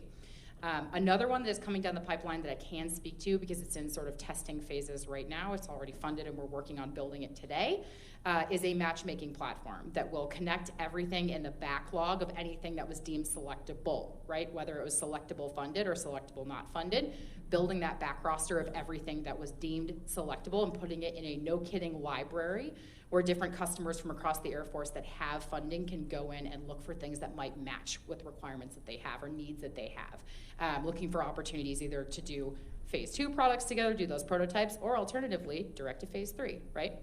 And we are looking to eventually, hopefully, knock on wood, because collaboration is hard, but that's the intended goal, is helping to make sure that we're able to open this up between the services so that we can host each other's companies there, and then also, again, open them up for matchmaking opportunities. So that will utilize components of artificial intelligence to do that matchmaking, but it will also require that sort of human element to do a little bit of the manual stuff. So lots of cool things coming down the pipeline, but ask me again in 3 months because we're working on it right now. So yeah. For those who don't have a SBIR or their mom doesn't have a SBIR, can you explain what that just meant? Like selectable, funded, not funded? I know, it's terrible.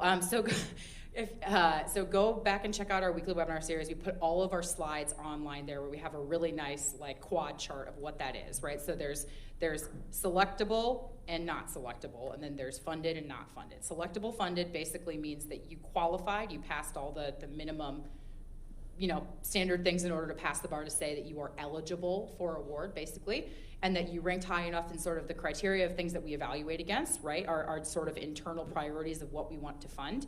It made the cutoff point, and there's room in the budget for us to fund you. Congratulations, you are likely going to award unless something funky happens with legal, right?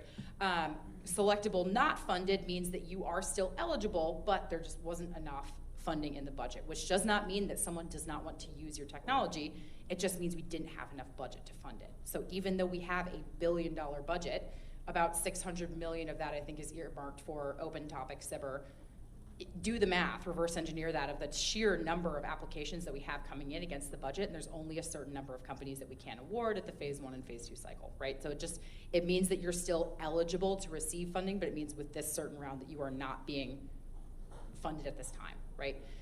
Not selectable basically means there was something in your application package that either DQs you or there was some kind of, there was something in there that they end up having to follow up on elsewhere. So selectable is the most important cohort, and I believe when it comes to getting feedback from the organization, just because of the sheer number of selectables, as a rule, we don't give feedback if you are selectable, not funded, because the sheer number of those. We do give feedback for those who are not selectable. So it's a big quad chart, but go check it out. If you've not been there online yet, it's a helpful resource, I think, for understanding the way that we do this. Awesome. I think we had another question over here. Yeah. So this relates to the question before that. I think I've heard AAL say, in reference to potentially joint equities or areas of interest, that you would try to bring in and fold in those other area of interest into a specific advertisement, perhaps, or announcement. But do you ever joint fund? And then secondly, how do you work with DARPA, if ever, in terms of joint funding?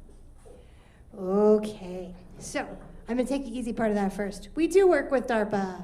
We had a phone call with them earlier this week. There is a project we are working on together, but since it's not officially public, I unfortunately can't give specifics.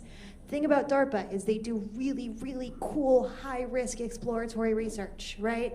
AAL tends to be a little bit more in that min-viable product stage. So the most likely areas of collaboration for us are either when we've invested in a technology and it's just not going to mature in the time frame we think it is, DARPA may be a good home, or vice versa, things coming out of DARPA that may need a little bit more time before they can transfer to that acquisition side of the Army, we may be a home for that. When it comes to jointly funding things, it's something we all very much want to do, and we all talk about doing, and every time we try to do it, there is a legal hurdle. The good news is, when we had that staff del here this week, we also had the head of the Office of Small Business Policy for the Army. We actually brought this up, that this was something all of the services wanted. Sometimes it works, a lot of times it doesn't. We're hitting these roadblocks. Could they help? And the answer was yes. So I'm hoping in the coming months to be able to work with these people, as well as others across maybe special forces who want to do this, and we can actually nail down what that legal roadblock is and either remove it or work with Congress to remove it in the future. We might have time for one more question if anyone has anything burning. Yes, ma'am. Thank you, Cindy McClister with PJR Corporation. So we have an ONR Phase 2 SBIRS. And I hear a lot about collaboration at the beginning and the funding piece of it, but where our are transitioning into software factories within the Navy, trying to cross over into Army or Air Force is like, well, here's the website. You know, here's the page, go to the page. Is there any plans for that, or is there something that I'm missing in this magic secret sauce? No, I wish I could give you an answer other than you're not missing anything. So from an AAL perspective, every one of our companies has a project manager who can help you make those connections, but we're a very bespoke shop. We handle maybe $50 million a year. These guys are far, far larger, so our model does things a little differently. And even then, we don't always know everybody because it's an electronic Rolodex. You know, I'm really interested in some of the matching situations that you're talking about because I think that could really help. But from an AAL perspective at this time, the best thing you could do was go to aal.army/join, tell us about your technology, and if it's in an area we're working, we'll have that reach out. But it's very manual and highly bespoke to what we are working on at that moment. Yeah, the hard answer is exactly what you said, is that a lot of this is very manual right now. We are trying to build the programs and processes to automate this, but it is an uphill battle, right? The thing that you've got to remember is that we have a lot of companies on contract, right? And it is incredibly difficult to manage and track all the data points attached to those. So we are doing our best to try to figure out how we do those things now so that we can scale those once those products launch. I'd be happy to chat with you more one-on-one to see if there might be places that we might be able to help connect you into some of the Air Force points of contact there. But again, it's very, very manual at this point in time. So be patient with us. We're working on trying to streamline this, but we recognize that it is a big problem, and we will not have the full-scale collaboration that we want until we figure out how to hack this problem. So yeah, sit tight. If I could just give a shameless plug for Capital Factory, that question right there, ma'am, is why you're here. Because of the experts that reside within Capital Factory, that we're partnered with those individuals that are there that can help address those kind of, yes ma'am. I would also argue, I usually tell my awardees in Phase 1 and Phase 2 to talk to your TPOCs, the person running your project too, and ask them for contacts with their counterparts in other services, because they usually know who they are. But you know, primarily this is a business development effort for you, and I get that that's not easy. But coming to events like this, going to technology events, meeting people, cold calling, it's all part of the process. And it's not easy. And we all wish we could make it easier. There was a day where we all remember 20 years ago where we had the names and phone numbers of all of our PEOs and all the people who ran them on our websites. We are just not allowed to do that any longer. And I want to say, you're not the only person to tell us that this is a problem. Ms. Hsu, who is the Undersecretary for Research and Engineering in the DoD, impresses upon us that this is a problem. And these are solutions that are being worked at her level that will help us collaborate and do these things. But when you think about bringing all of even just the innovation organizations under the DoD together, I think there's like 50 of us, and making 50 different systems talk, I think is a bigger challenge than any of us hoped. Absolutely. Well, again, thank you for coming today and for taking that step to learn more about this. I think we have some pretty remarkable speakers that have a tremendous wealth of knowledge, and please grab them after and ask them the really hard questions. So, yeah. All right. Thanks, everybody.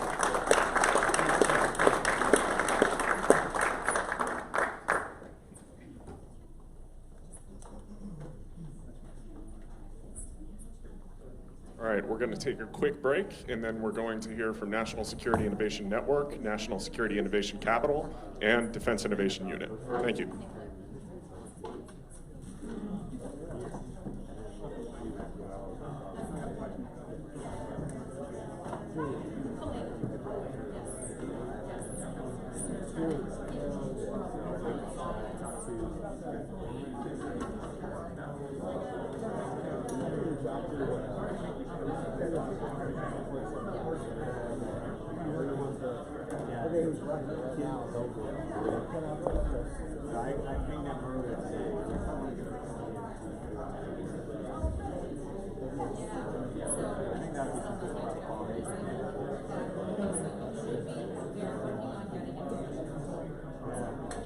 I think it's well worthwhile for them to see before we go into the office the spectrum of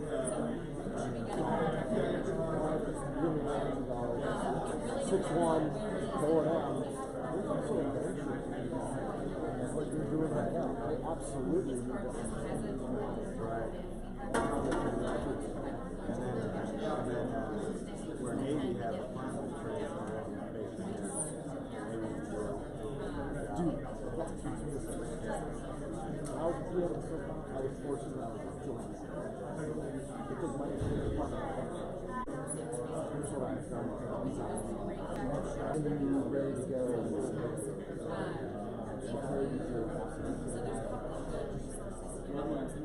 You're not the one that's been asking this. Like, feels it great. The Lord.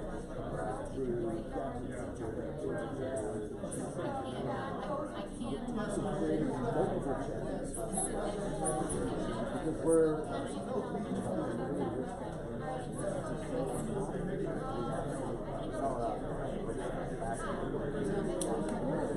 that's true.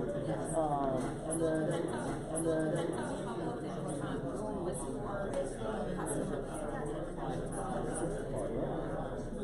if you want, but everybody's like, oh, I don't want a congressional inquiry, or I don't want none of it goes, yeah.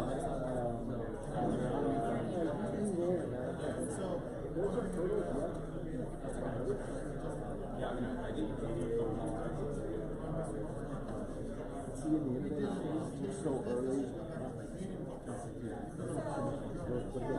Traditionally,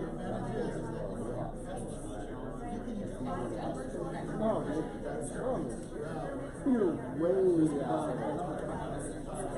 Whatever they mean. I would tell them, everything you heard today, what is going to be your distribution of focus? 80 or 20? It's going to be 20% government,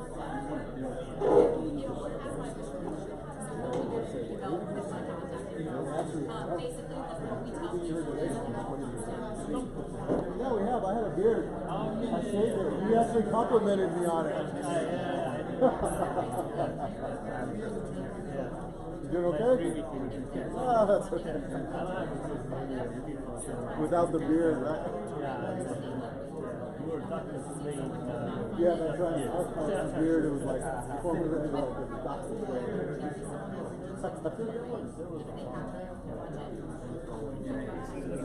It was acronym soup. I just listed that.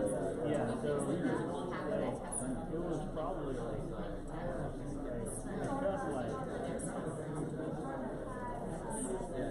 somebody I know, and that's the problem. And that's the problem here is that they don't know.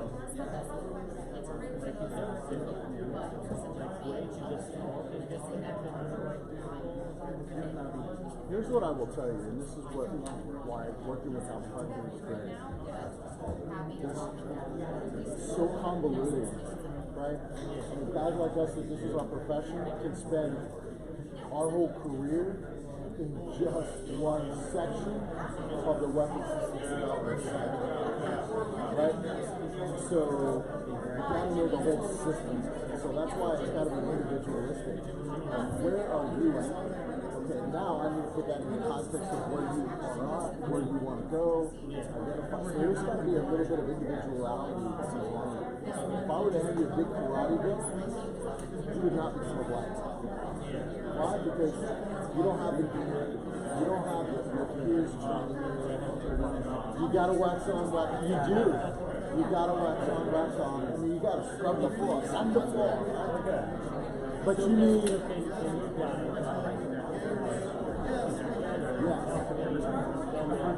100%. I can tell you right now, there's a pretty big document that was just launched today. It's called the National Defense Strategy. That's probably the most important thing that you need to hear today. You don't, in all your notes, just know to click on that website. I know they want you to click on all of this stuff, but it's like clicking on all of this stuff when you don't even know the game and the priorities. National Defense Strategy. And the name of the game is trying That proves very well, right? But you need to be able to conceptualize that thought down to tactical daily events or what you're doing. So how about that? Like, can we set up like Absolutely. and then you can tell me what we need to know and figure out. I love it. I'm here to help, man. That's why. So it's Mark. QBranch. I mean, our seats.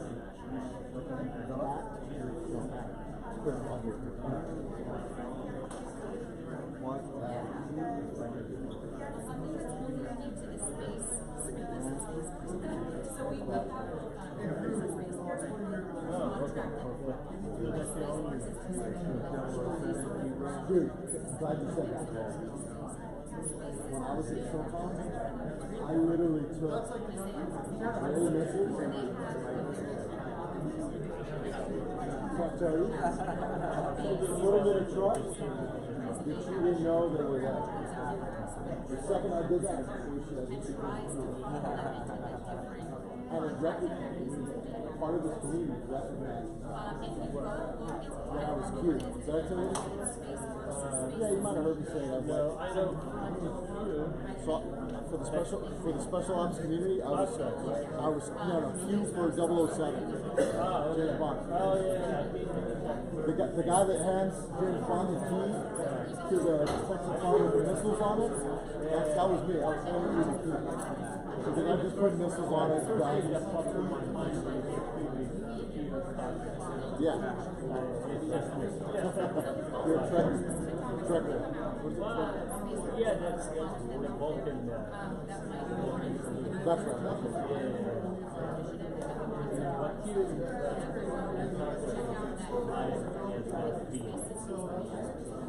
Yeah, that's me.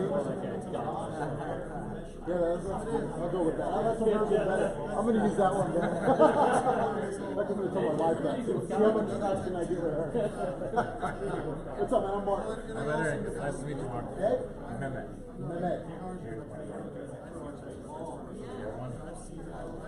do not. I'm on LinkedIn. Are you on LinkedIn? Yeah.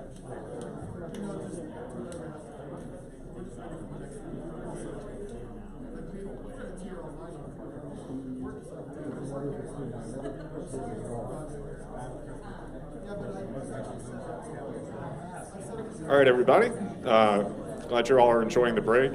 We're going to get going here right now with a conversation with representatives from different organizations under the umbrella of the Office of the Secretary of Defense. That includes the Defense Innovation Unit, National Security Innovation Capital, and National Security Innovation Network. So without further ado, I will hand it over to none other than Jack Ryan.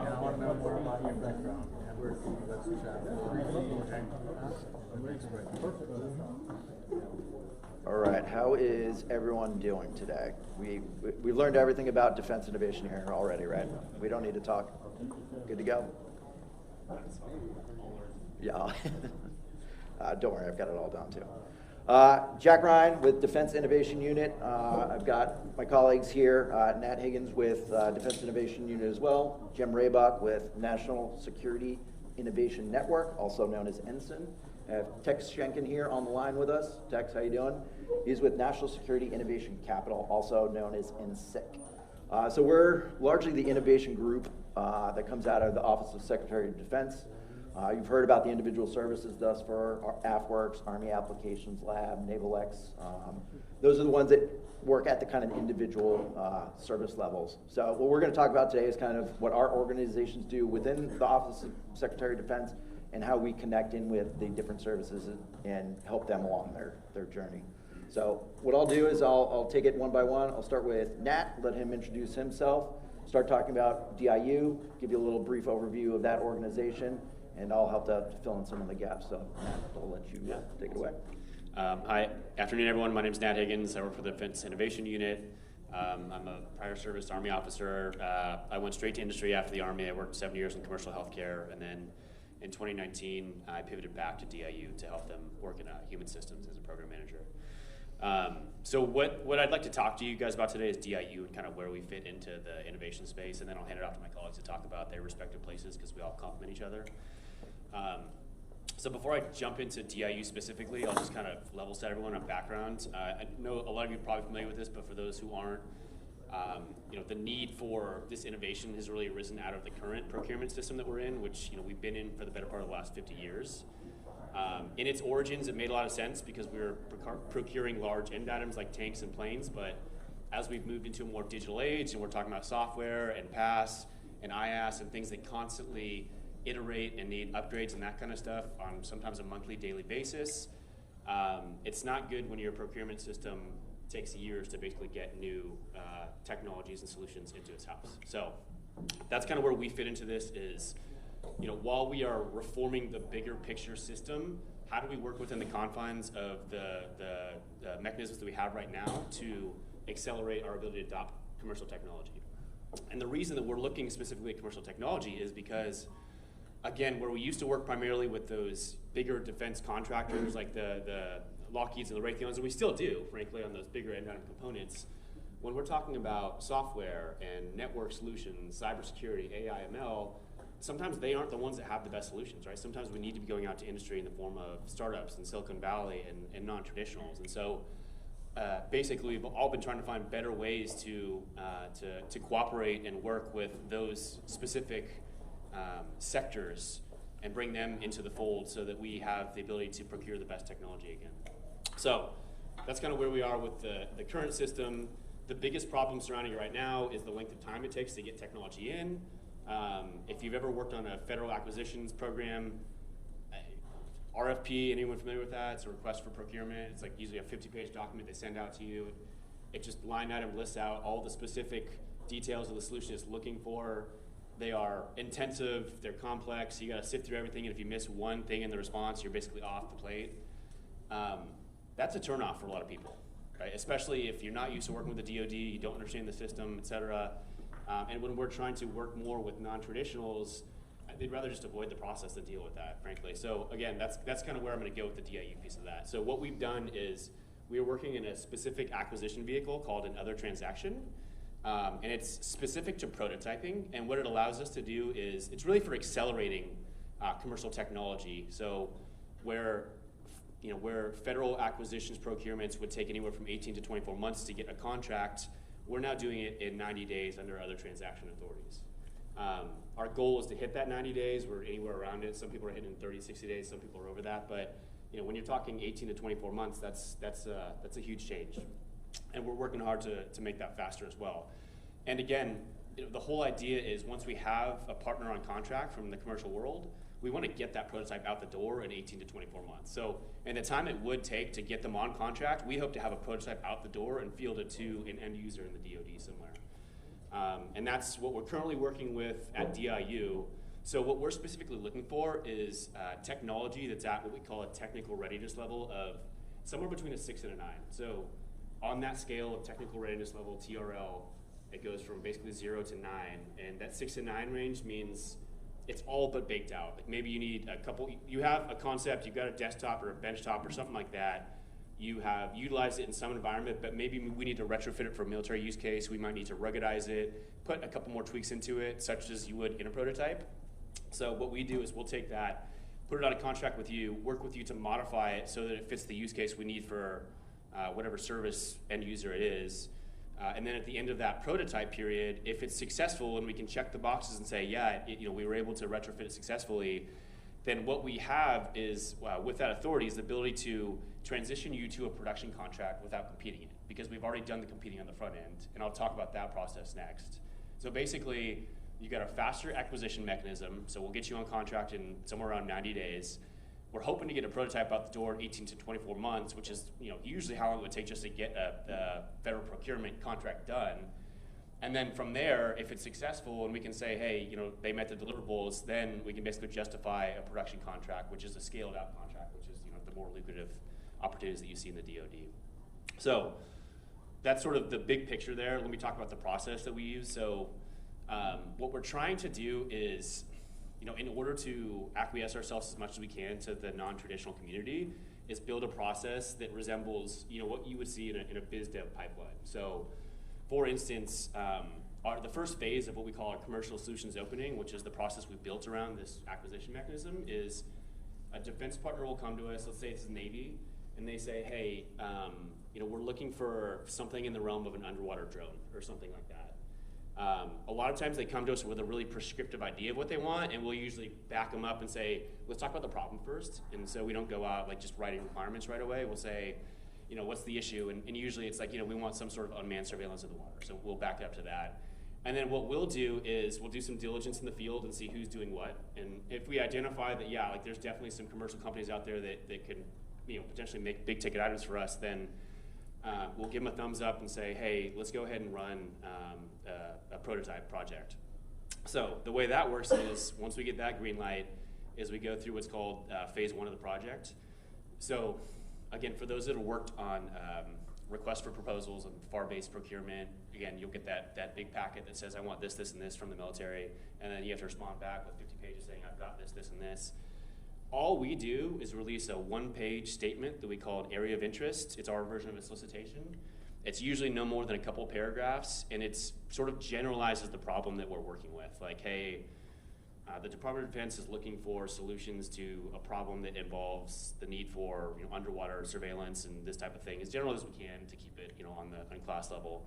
We may list a couple of more general requirements, but we don't want to be prescriptive, because a lot of times we'll have an idea of what we think the technology is, and then somebody will come out from the woodworks with something that we hadn't even comprehended before. So it's nice to be able to consider those things that are outside of our imaginations.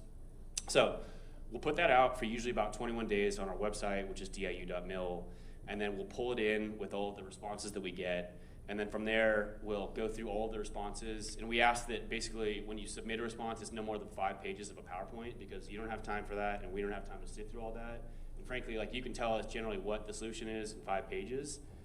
And then from there, if it seems to meet the problem, we'll bring you in to basically do a pitch, which is just an opportunity for us to all get in a room with the end users and with you and have a face-to-face conversation and say, hey, we think we understand the concepts. Here's our additional questions around the scope of what you can do. and then just basically hammer out, like, is this realistic or not? Because we don't want to waste your time, and again, I'm sure you guys don't want to engage in something that's not going to be fruitful for you as well. And so from there, if it makes sense and all the end users who are looking for this technology are on board, then we'll work on what we call phase 3, which is the prototype contract award, and that's usually the bulk of the time. Hope ideally in 45 days, but the rest of the process we get through in basically like 30 days. It's a very quick process. So from end to end, that's what you can see. That's why it's around 90 days. And so that again is for technology readiness levels that are right there. Basically, it's just maybe some tweaks. And essentially, what we're doing is saying we'll front the capital to retrofit it for you to see if this market makes sense for your product. And at the end of the day, if it does make sense, it's kind of win-win, right? Like you've got a dual-use technology, you've got a new potential market for it, and we've essentially funded your ability to launch it in that new market. So that's where we stand with that sort of like later stage technology. That's the DIU component. A lot of times, though, we get tech that's earlier stage, and that's where my colleagues from NSIC and Ensign come in, because again, a lot of times we see really interesting stuff, but I can't necessarily feel it right away because it's more concept or it's really crude, whatever you have. And so in those cases, we can still invest in those technologies and try and mature them. And that's where I want to pass it off to Tex to talk about the NSIC piece. Hi, everybody. Tex Schenken here. I'm the Director of National Security Innovation Capital. It's nice to be with you, even though it's virtual. My background is purely commercial. I was in Silicon Valley in a variety of companies for 30 years, almost all of them engaged with hardware, software systems of some sort, either computing systems or storage systems or consumer products. And I came to the Defense Department just a few years ago to start up this program that we call NSIC, which is a response to the realization that there is not enough private venture capital from trusted sources flowing into very early stage hardware startups. We refer to it as deep tech or tough tech or hard tech. But it's a pretty simple concept in that the VC world is focused on returns for its LPs and its partners, and software is much more attractive fundamentally from a return standpoint than hardware is. Hardware has got lots more technical risk. It takes a lot longer before you have something you can put in the hands of customers to be evaluated. It takes more capital to develop the products, and then it takes additional capital to manufacture them. So while there is a vast amount of private venture capital that flows into hardware in the United States, when you look at it more closely, very little of that is actually flowing into the earliest stages. And that gap was being filled by funding from our adversaries, from China's sources representing the PRC or the People's Liberation Army, or from Russia, or even Iran. So we created NSIC as a dual-use hardware startups, that is, startups that are developing products for both commercial and potentially for the defense applications, to move much more quickly to advance key milestones in their product development by providing this funding at the very earliest stages in a timely fashion. So our focus is accelerating critical and emerging hardware technology, driving these commercial and defense dual-use applications. We are not substituting for private venture capital. If an early-stage hardware company has access to private VC money from trusted sources, that's great, we stay out of the way. But when an early-stage company is having trouble raising money, then we can help them out. And what our funding does is by helping them, the companies, to reduce their technical risk more quickly than they otherwise would, that makes them more attractive to private venture capital. We have the capabilities to vet these companies for their technology and their go-to-market plans in both commercial and defense applications. That's partly where my background fits in, is because I understand the commercial world. And so all of that reduces the risk profile for private venture capital, and we expect to step out of the way after that initial funding. And we also vet these companies for any existing capital that might have come in to ensure that they don't already have some adversarial investors, or that their staff does not represent a technology leak risk. It's effectively a service that we can provide. these startups. We operate the way we were just talking about using other transaction authorities. So what that really means is this is non-dilutive financing. That's the most important thing to know. And that we are finding is very attractive to our portfolio companies. We have focus in 5 areas: autonomy, space, communications, sensors, and power. The way to think about it is we're really most interested in things that are on the edge, that are mobile, that tend to be smaller scale. So for example, in power and energy, we don't do grid scale investing, and we do much smaller sorts of things. What do we look for? We look for companies that can present compelling arguments for both commercial and defense applications. They have a clearly differentiated and superior technology that they're developing. They're at early proof of concept, TRL level 3 or higher. They're not yet shipping any products. So the company is already shipping production quality products. That's too late for us.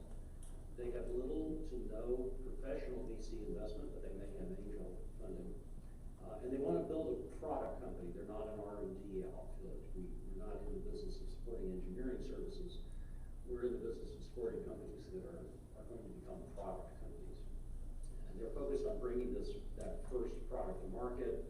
They have a clear product development plan and understanding of technical risks and a strong technical team. And they are U.S. owned and based. We have been in operation for a little over 18 months, 2 fiscal years worth of funding, a total of about $20 million. We have funded 13 companies across those 5 different topics of interest. The companies are across the United States, 10 different states across the U.S. In 3 cases, we did find some questionable sources of capital or concerns about some of the personnel, and we helped the companies address those issues. And we're very happy that despite all the supply chain issues that have been going on, our companies have performed well, and they are almost all on track against their original development plans, some shifting out because of delays in obtaining parts. And then finally, 3 of our companies have already raised a full Series A type round of financing based on the accomplishments that they have already made, even though they haven't completed their projects with us yet. So the model we had in mind was we stepped in and helped them reduce risk. That's actually been happening. We're very pleased with that. So that's a really quick overview. And as I say, that as was discussed earlier, we're earlier stage in the DIU core, probably in between where Ensign is. You'll hear more in a moment on that. But we're exclusively focused on these early stage hardware companies. And if you want to learn more, please look at www.ensic.mil. Thanks. Awesome. Thanks, Tex. Did you do anything? Huh? Do you want me to jump in? Yeah, just one thing.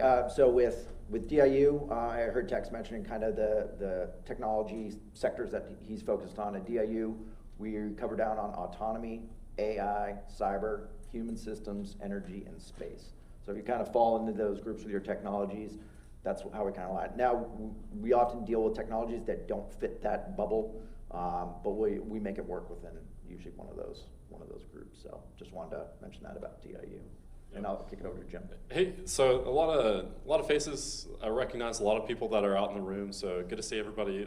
I think a majority of everybody that's in here is probably a small business owner. I probably assess that. I know we got some folks from MITRE and probably a couple other folks. But my name's Jim Raybuck. I'm the regional director for Ensign here in Austin. But I cover down on Texas, New Mexico, Oklahoma, Arkansas, and Louisiana. So what that looks like is I engage with all of our DoD partners, universities, and ideally the startups in those areas. It's a lot, right? So kind of broken down into what we would call engagement principles. But let me talk a little bit about the structure of Ensign, and then I'll get into a little bit more mission-based stuff. So Ensign structure-wise, right? So we fall under DIU. We partner with NSIC, DIU, and what that looks like is we're broken down into 2 portfolios, right? So you have the portfolio on talent, so think like fellowships, internships. Maybe there's a SBIR company, a phase 2, that is working on a upstream problem set. Well, we might be able to allocate a team of interns to work with you and that DoD partner. So if you're maybe a 3D printing company and you're focused on the product, but you don't have a marketplace, well, maybe those interns could go work on that marketplace for you. So those are the kind of things that we help surround kind of core technology areas around to help build that ecosystem around that idea. So we've done that with both Ascentium, we've done that with Icon, we've done that with a number of other companies here in the States. So that's the talent portfolio. The other side is our acceleration portfolio. So Ensign runs a couple programs, but the two I'll highlight today is our STARTS program. So think of that as a mini solicitation, while DIU is looking at maybe we're going to invest $60 million into this company, maybe 30 million, maybe 10 million. Ensign's looking at, can we get the spark going? Can we get that initial solicitation so that you can begin working with that DoD partner and then start looking at what's our smallest investment to get us to maybe that initial very crude prototype like they highlighted, so that at the end of the day, a DoD partner can go walk up to their major command, to their commanders to say, this is why we need this. Look at the ROI here. If we do this, here's what happens if we don't. So the other thing, so kind of putting that all into layman's terms for everybody in here, the thing I like to boil this down into is that we do user mapping at the tactical level. So if you're a startup and we're like, I don't even know who to work with, we do that tactical level mapping. Like who is the unit that you can work with, all right? Then the major command mapping, right? So when I say major command, you have the tactical units that might be the users of product, but who's gonna be the buyer? Who's gonna be the decision makers? Who are gonna be the program offices that care about this thing? The last is we do contract mapping. So we look at how do you stack your contracts to achieve an end state, right? Because if any of you have done this contracting, and Nat and the DIU team can talk about this, is that and for those of you who have pursued an SBIR and been selected unfunded, you're like, oh shit, what's next? Like, we don't have money, we weren't pursuing anything else. So what that comes down to is understanding what is the difference between contract A, contract B, contract C, but then also what's the difference between what it means to do business development within the DoD and what it means to do research and development within the DoD, because those two things are very different. And it's very hard for a startup, especially when we're working with an Ensign, to have a team that's able to do both. So when you're thinking about Ensign, think about that initial, what is your first step into the DoD? And we help map you through that process until you get to the big dogs like DIU, who's looking at, okay, we're gonna see if we can use another transaction to get you a true investment to the point where you're at production scale within the DoD. So that's hopefully a good high-level overview of Ensign. Happy to take it any direction. I'll pass it back over to Jack. Yeah, and I think it's important to note that this group here, as well as the group that was on before us at the service level innovation units, we're constantly having conversations on how to connect. Recently at DIU, we started a program called Energy Catalyst, and it's made up of a group of teams from Army Applications Lab, Naval X, and AFWorks. And that's really for us to get a better idea of individually what the services are prioritizing within that energy, their energy portfolios.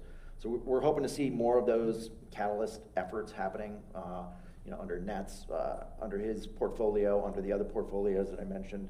We're getting more of a bird's eye view over what's happening at the civil level, so we see things coming up, or we see mostly like if the Army, Navy, and Air Force have a similar problem that they're working on individually, or they put out individually separate SBIRs, that we're aware of it so that we can help the process along, reaching out to Jim, reaching out to Tex when we see those companies that may not be able to find that hardware funding, put them in touch with these groups, because we've been working, I remember Casey Perley on the last panel said, they only have so much money to go around to focus on, they can't focus on the other services and thing, that's where we can kind of be that overview of what everybody's been working on and help make those connections for companies like yours. Like Jim and I, last night, we're talking, I'm working on a project focused on creating synthetic fuels from carbon capture. The company that we're working on, they're really only focused on synthesizing that fuel from CO2 that's already been captured from the air or ocean. Now there's a separate technology that needs to happen where that's focused on the actual capture of the CO2 out of the ocean or the air. And that right now is still pretty nascent early stage technology that the labs, they may have more efforts that they're working on there where I can go to Jim, talk to him like, hey, what are you seeing across the universities for these types of technologies? So this group here, we all connect, talk, reach down to the different services and, kind of help connect the dots where if you're dealing with an AFWERX or NavalX and they don't have a direct answer for what's happening at other organizations, we're kind of these groups that can kind of help fill in those blanks. So I have a follow-up on that. So one of the things that many of you as startups are looking for, where do you conduct your testing, right? Where can you go get a test to go work with the DoD? And I think that one of the things that Ensign does is we'll go work with universities. So how many of you know that Texas A&M has the Bush Combat Development Center? They have Rellis Campus, right? Now, how many of you have gone out and done a test out there? Have any of you had a chance to go out there? So we got 1, 2 out of, I think, about the 10 that raised their hands. So 20%, how do we get to 100%? So I think what it looks like is, so we have, the way that Ensign operates is we have Blake Alexander. He's out there, he just got hired 3 weeks ago, but one of his standing goals is to go shape, how do early stage companies, right? Like, we don't know if there's something there. How do we go get them in front of UT Austin and Texas A&M and facilitate what an initial test might look like? How can Ensign help fund that initiative? How do we film it? How do we expose the value of what was proven? Then also, how do we tell you, like, hey, this just wasn't it? Like, we're sorry, but this just doesn't fit what the DoD is looking for. And then tell you, all right, now's your time as an entrepreneur. Either shift, die, do something else, but like this isn't for the DoD. So that's one thing that you can do with Ensign. And when we start talking, an important thing that I've learned through doing these conversations with folks is mechanisms, right? What is your mechanism to go and begin these things? So what I would say is, if you have a company, you're at the point where you want to do testing or you're very close to it, reach out, go to the Ensign website, send out an email to me saying, here are the things that I need to conduct a test, right? So he said, it's a 50-page email. If you send me a 50-page email, I'm not gonna read it. If you send me a 3 bullet point email, all right, we're good. If you're like, these are the people I need, these are the facilities I need, and these are the equipment that I need, we're moving. That's it. If you get me to that answer, that's any DoD person. Because I think jumping over and putting that hat on for a second is our DoD partners operate in a space where they have people to throw out a problem, they have equipment to throw out a problem, and they have facilities to throw out a problem. They're operators. They're saying, all right, how do we get from point A to point B?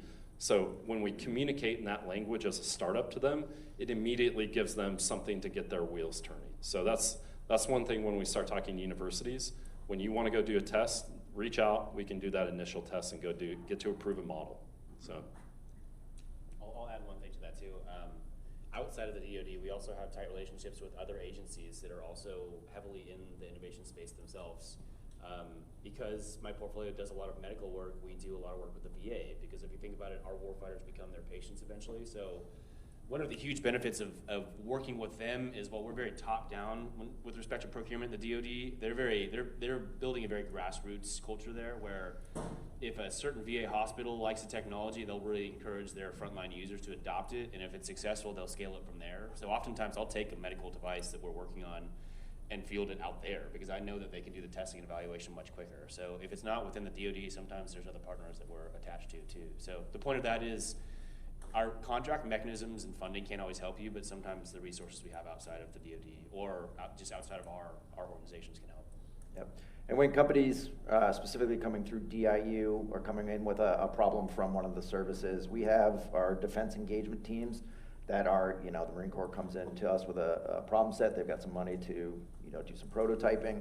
They're going out there and finding, do the other services have the same problem? Go out and make that reach out to bring them in. Hopefully they can put some funding on it and drive it faster forward.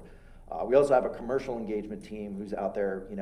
When a problem comes in, they're looking for companies like yours. They're reaching out, going out into the landscape and trying to identify who's the new companies coming, who's the existing big companies that are out there, to help let them know that we have our areas of interest coming out for a specific topic. Your company might be a fit, be on the lookout for it. So it's not just us who are the program managers that are running the projects. Like, we have a team that's dedicated to the internal military side and then out to the outside as well, and also connecting with the venture capital groups. So we have a robust network within DIU that helps, you know, cast that wide net. Hopefully we didn't use, and I was on the lookout for too much of the alphabet soup of acronyms, which I'm sure you've got a long laundry list that you want to go through today. You guys got anything else you want to add? We'll open up for some questions. I got one thing. Okay. I'll add. So, in kind of talking to like the additional partners that you brought up, Elaine, would you mind raising your hand? So, does anybody know who MITRE is? Elaine, you want to share a little bit about MITRE? Here, I'll bring the mic to you real quick. I'm bringing in, here, this is the celebrity shot. So, MITRE is a nonprofit that operates 6 federally funded research and development centers, FFRDCs. Our only clients, we call them our sponsors, are federal agencies. And we do have a list of, I think we have 9 mission priorities. I represent the Texas iHub and Bridging Innovation pieces of MITRE. And in both cases, we're looking for startups to bring innovation solutions to the problems that our government sponsors have. So that's it in a nutshell. How'd I do? That's pretty good. Like, I totally put you on the spot. But the reason why I throw in MITRE is that they work with just about every university in the state. They work with Ensign, and what they do is they look at how do they deliver programs on behalf of both the DoD, but a lot of times that supports you guys. We also work with DHS, DPS. So depending on what kind of startup that you are, I imagine that the more that you can share, all right, here is the sphere, here's the ecosystem that you can impact.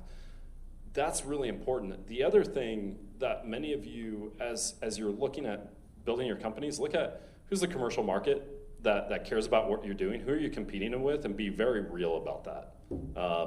Know who can either be a partner or an ally, because a lot of times in just about every industry, you have to look at what kind of partnership can you develop to be successful, and I think a lot of the startups that I chat with, they kind of glance over that, and it's not by their fault. A lot of times they just don't know.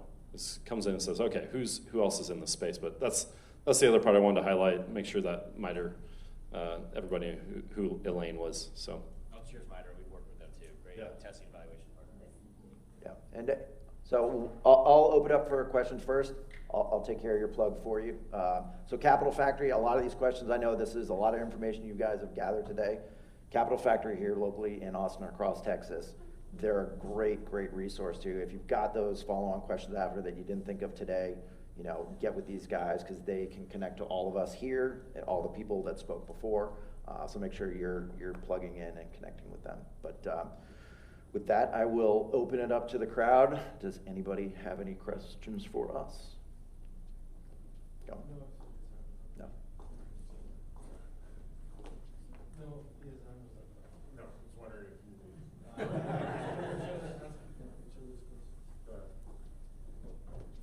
Quick question. I've heard a lot of dual use, and is that a hard-written requirement for working with you guys, or what about companies who are focused exclusively on DoD?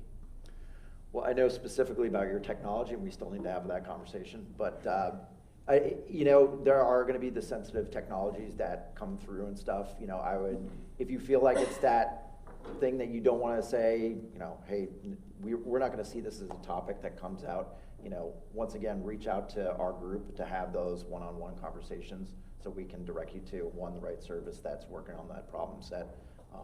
And like I said, we're all connected to it. I would, you know, one-on-one conversation is probably the best for that. Yeah, I would, for NSEC, we are exclusively dual use. Our view is that if there is a hardware technology that is really important to the Defense Department, there will be funding sources somewhere in DoD to support that. And so what we try to focus on is this intersection with the commercial world. And the truth is, we actually place a little bit greater emphasis on the commercial opportunities that the companies are pursuing, because if they can be successful in the commercial marketplace, my view is they will be much better suppliers to the Defense Department should their technology find its way, with our help, into some part of DoD. Awesome. Any other questions out there? Go on back here. Does INSIG go slightly outside of their thesis, cyber, for instance? You did mention that. Hold on one sec, because that's gonna be for text, if we can get you on the mic there. Does NSIG go at all outside of their thesis, cyber specifically? You didn't mention that, but that's in a hardware space. That's addressed. Is that addressed to me? I can't quite hear that. Oh, sorry. Yes. So we're a very small team, and we have very limited funding right now. So we've had to make choices that, believe me, I would rather cast a wider net on the expertise bandwidth to cover all of those. I'm hopeful that if Congress will start giving us more money, we will be able to broaden the areas that we cover. What do you happen to be working on? Communication security. So in its hardware? Yeah. Well, the only way to solve the secure cryptography problems is at a hardware level. Yeah. So one thing I would recommend. The catch-22. It's Yeah. So what I would recommend is actually down in San Antonio is where the program offices exist that own a lot of the cybersecurity requirements. So you have 16th Air Force that's down in San Antonio. They have both offense and defensive cyber operations. They're on I think it's Randolph. Yeah, multiple bases. You might be able to talk. I know DIU has a cybersecurity component, but depending on what level you're looking for that investment, you have the program offices down there, but then you have also the operators. So that while Tex and their team might not invest in that, you might be able to pull in a program office to say, okay, what is the requirement that's being written? Does it tie into something that currently exists? Because we've all been there where maybe somebody has been working on 5 years and you go and call their project ugly. You're like, this, and they're not gonna, they'll die on their sword unless they're really good at their job, and they'll say, okay, like this is 10 times better, 10 times cheaper than the thing that we're working on. So the ecosystem is here in Texas, but I don't know that. Cybersecurity is one of my priorities, so there you go. So just catch up with me and we'll talk. Thank you, Elaine. You just saved me.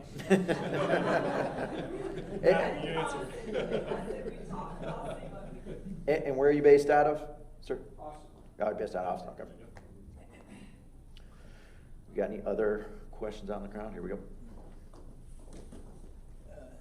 David again. I'll try to structure this question so maybe like DIU centric. So if there's something that pops out of DIU and it's relatively like early stage for whatever commander we're working with, whatever unit, maybe we missed that like initial like offering or so like what if there's like how do we think about tagging onto it if it's like a huge project? I mean, you referenced the example like underwater surveillance, like which is actually pretty closely to like what I'm tracking, and so it's like a huge problem, right? You get a couple other bigger companies that kind of get in first, but we may have ways to augment, so how do we then sort of intersect with that process that's going along and still either compete or get into prototyping or otherwise like kind of glom onto that larger project?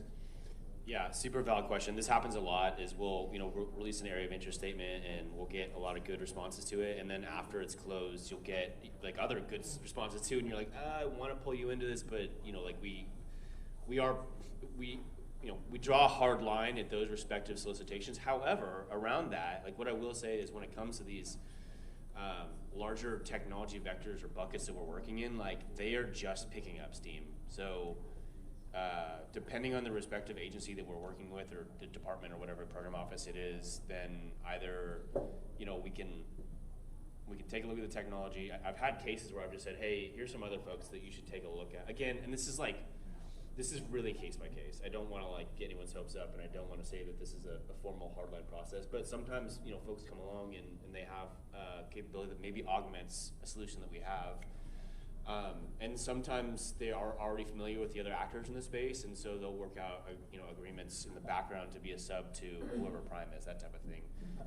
We can't really, you know, there's a lot of hard rules around what we can and can't do with that, but a lot of times you kind of already know the actors and you're familiar, and you know, we'll just say, hey, this is the program office working at, like this is where I have to draw the line. But there are ways there. But what I would say is, you know, if, like I said, there's always other groups that are going to start taking hard looks at that technology. If one is, it's just like a domino effect when it comes to DOT. So I wish we had one of our autonomy folks here today, but we have done a handful of underwater autonomy projects, because what happens is one group will see like, oh, like look at that cool gear that they got, and then another group will be like, oh, let's go through this process too. So I'm working on some technology with a group out at Chapman Annex out in San Antonio right now from the Air Force.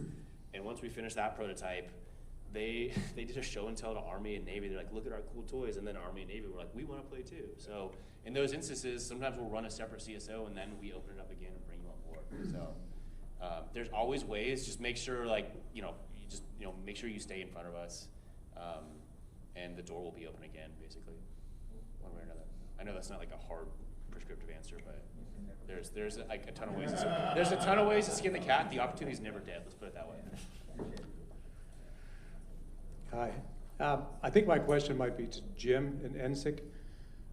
We're a sensor technology company. We have a phase 1 Air Force program right now. Phase 2 will require we build hardware. There is no hardware for this type of sensor technology today. My question is, would NSIC potentially be involved in investing in a company like ours at the phase 2 phase where we need to build the hardware? Is that something that you'd look at? Yeah, absolutely. You know, I emphasize the hardware side of things, but obviously most hardware is animated by software if it has any kind of electronic processing in it. So it's sometimes hard to tease that apart. If the hardware is really novel in some sense and essential to the product that you intend to sell, then yes, absolutely, we take a look at that if it's in one of our areas or topics of interest. Okay, thank you. And I'll add on to, you know, what Tex does. Keep your eye out on the venture capital landscape. There's a lot of new funds starting to pop up now that are focused on deep tech and hardware. That's really important to keep your eye on, because these are, you know, like Tex mentioned earlier, you know, traditionally the venture capital who weren't afraid of the Department of Defense were focused on software because they could move quickly. If they needed to pivot, it was a lot easier. But you know, there's some big funds coming online that are going to be focused on hardware. We got anybody else? Going once, going twice, sold. All right, thank you everybody, appreciate you coming and learn about our teams.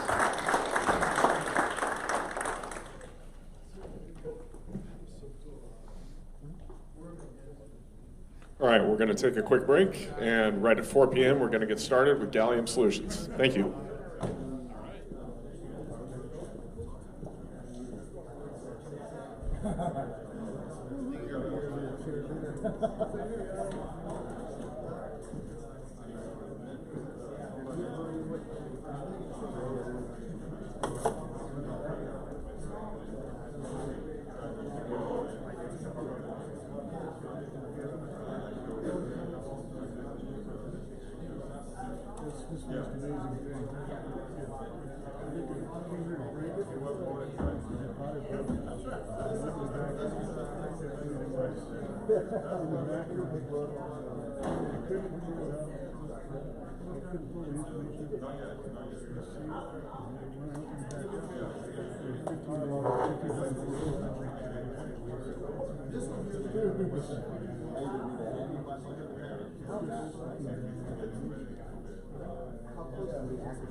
Especially We'll get everybody else. You can show them what's going on. No rush. You get it on your you would.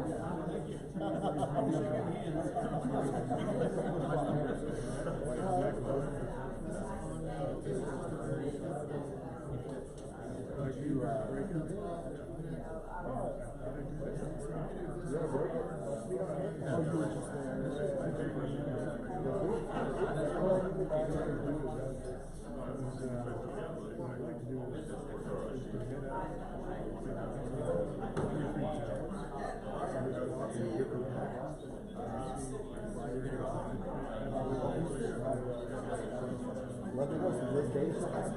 More valuable than let me know, man. I'll take them the other one. I know it's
Yes, it's like, I'm so sorry. So he definitely said, he goes, if I don't respond, I get $400.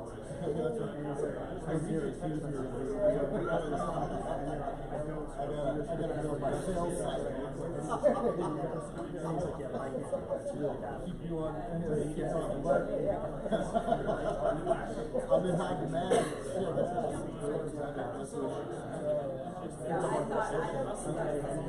Exactly. You know, with your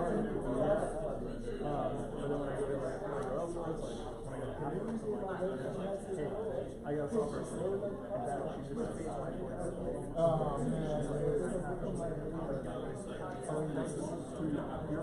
What you're trying to bring to the table is so it's like one perfect customer. It's like, you know what, you might find, dude, she goes, I can't promise that. She goes, you kind of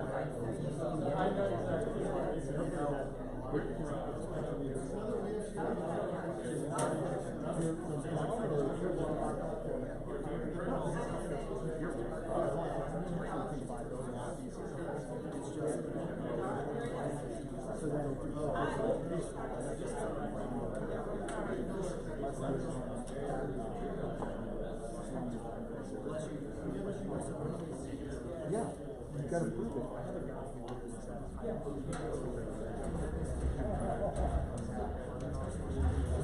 Well, if Tiger on our thing is breaking it, especially if you quit showing up camera, he wants to keep my now. And that what does he want? He wants like he wants like an app or something.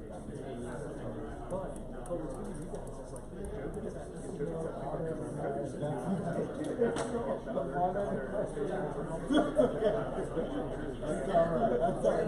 you're in a safe space, trust me. Just get past that part of like, if you're okay with what you might do. Check. Check, check. That's what I'm wondering. In the end,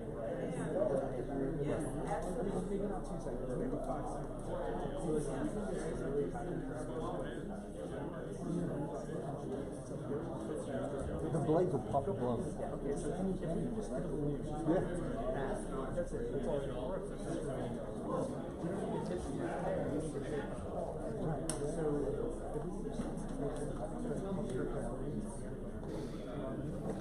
right, everybody. It's a real pleasure to be able to welcome Eric Fram here to Capital Factory today. Eric showed up here a number of years ago as part of an initiative called Pilot Training Next. Pilot Training Next's job was very simple. The Air Force said that the U.S. Air Force had been looking at how to train pilots and said to itself, okay, we have been training pilots the same way for 50 years. Can we do it differently? And it turns out that they could indeed. And what Pilot Training Next was able to do was to fill out what they call the fidelity gap in pilot training, where on the one hand, legacy simulators that cost millions of dollars were being used to train pilots, and then on the other hand, a printout of a chart and a toilet plunger were being used for people to chair fly at home. And what Eric and the team at Pilot Training Next were able to do has truly revolutionized U.S. Air Force pilot training.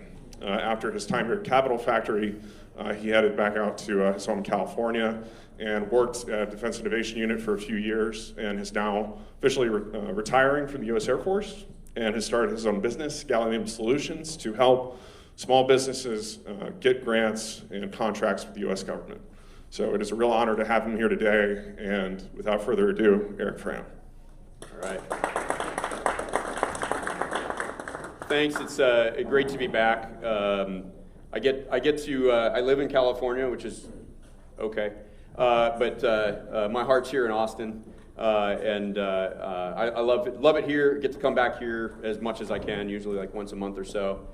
Still get to be a member of Capital Factory's family here as a mentor and all that, and still get to be involved. So happy to be back here. If there's one thing that I could say to you guys, ahead of this presentation, I'm only here to see you all win as companies and as individuals. It's the best thing happening here.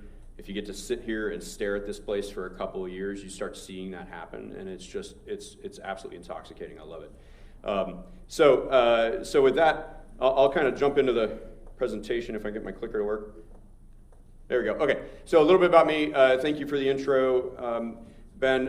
So I was originally a pilot. Did that for about 12 years. I was a reconnaissance pilot, flew the RC-135, the U-2, the MC-12. Transitioned out of flying and into this really interesting intersection that only occurs in the government of technology, long-term strategy, and this sort of like national need. And was able to kind of span between acquisitions, the technology, the strategy side, and then also had enough operational background that I could be dangerous. Ended up being a member of the AFWERX Austin founding team, transitioned, as Ben said, into being a DIU PM, but along the way was on the ground floor of remaking the Air Force SBIR program. Also got a lot of, obviously, deep expertise with the OT process through DIU. Started my company about almost 3 years ago, and really with the singular objective of solving national security challenges by making this business development process that a few folks have talked about here in the last hour or two accessible to smaller companies. We'll talk a lot. That's a lot of what I'm going to talk about is what does it take to actually win, and so we'll get to there. But most importantly for everybody in this room, I'm a Capital Factory mentor. I am happy to give away my knowledge as much as I can possibly do. Hit me on Slack. I fielded just random questions about contracting on Slack all the time. I'm also on Union. I do office hours monthly. So hopefully I'm as accessible as I can possibly be. But don't ever be afraid to just reach out and ask a question. Happy to do meetings. Happy to chat about what you're facing. Again, clicker. Okay. Okay, so a little bit about Gallium. So we've got about 36 years of acquisitions experience and commercialization experience on the team. We have collectively won about $225 million of government grants, and 60 contracts internal to our company have been won. We don't compete on government contracts. We help others do it better. It's like BASF or whatever. We've been able to consistently win developmental contracts at 2 to 5x the average. Really, we are that flexible, scalable business development shop to build the relationships it takes to get them into production over time. And now 3 years in, on a 3-year sales cycle, that's precisely what we're seeing. We've covered our costs on virtually every one of our clients, and we're in the position now where they're starting to win these big production contracts, which is really cool. Okay, so that's enough of the sales pitch. So let's talk about you guys. SBIR and OTs, where are we today? So reauthorized, that's really awesome. It was a really tumultuous process. I know from the outside it looked like it may or may not happen. I think, I'm not a politician, but I think that was all by design. And I think that this thing with open topics coming across government is a really positive development for us as a nation. This is, if you believe like I do, that the principal challenge facing American national security is our inability to access the innovation base happening in this country. SBIR is going to fix that, and is one of those things that's going to be a major portion of that problem and that solution. I think we saw earlier there's varying degrees of excitement about these open topics coming across the DoD services, but if they're smart, they're going to understand it for the opportunity that it is, and I think that they are smart. So they will get there, and I think as I look across government, I think we have solved all the major parts of this problem. Nobody's put it together into one single process. We'll talk a little bit about what those strengths and weaknesses are and how to navigate it. So the Air Force is moving that set schedule, as Helena said. I think that's a really positive development. I think if you're running a business, predictability kind of matters. Having a set schedule matters. You heard the Army, hey, we're going to roll it out kind of on a topic and on a schedule that we choose. Not so great. But man, I really love their process. That X-Tech 7 is out right now, closing out October 31st. I love that process because they basically pay you to step through the process, and they're choking down the participants so that they can manage that labor problem, and yet the topic is an open topic. So that's really, really good. On the other transaction authority front, those are really good vehicles to move into production really well. DIU is up at like the 50% transition range. But as I said in the second half of that bullet, watch who you're partnering with. There are a lot of organizations that are pumping out OTs. It's all end of year money. This is kind of happy fun time, and there's not really a seriousness behind it. So just thinking through, is there a transition partner here? What is this organization's track record? So that you're not taking shots that aren't going to be fruitful. Is SBIR right for me? So some things to ask yourself. Do you understand the mission? It doesn't have to be you, the founder, or you, the chief of business development, or whatever. But does somebody in your company understand the mission? Because if you don't understand the problem, you're not going to be successful. And so taking that time to really understand how is it that your technology is going to solve a problem at a deeper level than at the superficial is really important. This question, are you a product or services company? You saw text say, hey, we're not here for engineering services. There's a lot of places in the government that are here for engineering services. And so, thinking about who are you, I'm talking to founders, who is your company, what does your company want to be when it grows up?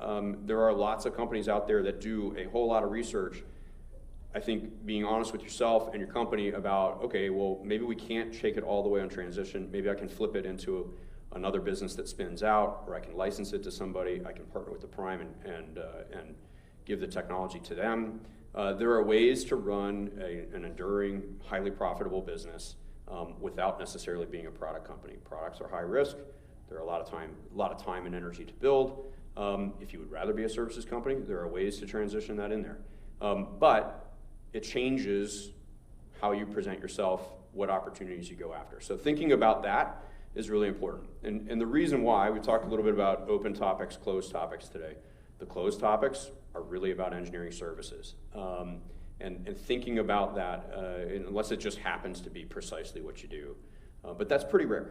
So thinking a little bit about that, and then thinking about, okay, what are the types of opportunities I'm going to go after here, and how can I provide value to that ecosystem is really important there. So now you can also, and we've seen this quite a bit as well, services companies can position something as a product and quickly build something. What they're really doing is they're gonna develop kind of a bespoke application or something like that that's going to solve a problem. There's going to be a lot of service involved, and you know what? Maybe there's some enduring services work that comes along with it. But hey, I'm going to give this thing to the government as a product. and we're not really necessarily interested in, I'm just saying examples here, there's a million ways you could do this, but we're not necessarily going to go and sell it to the commercial marketplace or something like that in the long term. But then what is the open topic good for? Open topic is really good for quick wins, getting your foot in the door, getting the idea out there, getting it in front of somebody. This is what the Air Force realized really quickly, is just getting it in front of somebody. Okay, we're going to award to 1,000 companies this year. If 15 of them turn into a major Phase 3 contract, that's a win, and we're actually outperforming the VCs in terms of product transitions. And I think that's precisely what we're seeing now 4 or 5 years in. And I think maybe the other services will see that, and I think maybe the other government agencies will see that too eventually. So that's kind of what the open topics are good for. But if you're going to make that transition, you have to be ready to work for the long term in that standard government specialized business development process to get yourself over there. So I like to say relationships are the same thing as known opportunities. Known opportunities are the only thing that turn into production contracts off of SBIR. So you have to be able to fit yourself into a program with a problem that you can solve at a deeper level if you're going to do that. Now, program is not program executive officer or PEO or the program offices. There are lots of places where the government's spending millions of dollars that don't happen inside of an acquisition organization. It's just a different process and a different way you have to navigate it. So the bottom line, though, is that back to that first thing, do you understand the mission? Also is, do you understand who is doing it? Do you understand how to communicate to them? Can you put your product in their hands and put it into their words in a way that they're going to understand? So it's a lot of marketing messaging, it's a lot of sales process, and it's a lot of time and effort that you're going to have to put into this. So how do you build those relationships? I'm a big proponent of process and thinking about it. I always start at, what is your developmental roadmap? You're here, you're trying to get to here. There's 2 or 3 milestones of technology development along the way. How do those technology developments intersect with government mission? Who does those government missions in terms of agencies and offices? Who in those offices makes those decisions? Let's go get in touch with them. Let's go have a conversation, and let's work to turn it into an opportunity of some kind, using that open topic as that great entryway and a funding source to fund that business development process. So there's a little bit of good news and bad news on that. Good news is the market size is tremendous. So if you as a sales organization are engaging anywhere, you're leaving a ton of money off the table, or on the table, I guess, if you're not engaging in the DoD space, if you have a product that's applicable. The mission areas are fun and impactful. The companies that I work with love working with the government because they have really committed people. There are smart people in these offices, and the stuff you're working on matters. And so you get to watch your work go into the hands of warfighters who are passionate about it, who genuinely love the product you're building, and who will advocate for it. And they oftentimes will turn into your best salespeople. And you don't even have to pay for them; they're just advocating for you. And it's infectious. People love it, and it's something that you can put your team on, and it's actually going to start driving retention and all these things that we see in these companies that are engaged in this space. People want to do work that matters, and this work matters.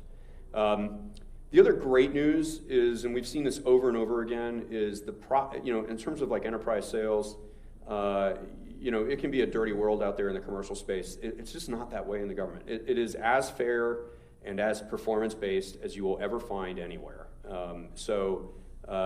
What I've always found is if you can get in front of a mission customer, speak to them in a language they understand, they will listen and they will tell you if it's going to work or not.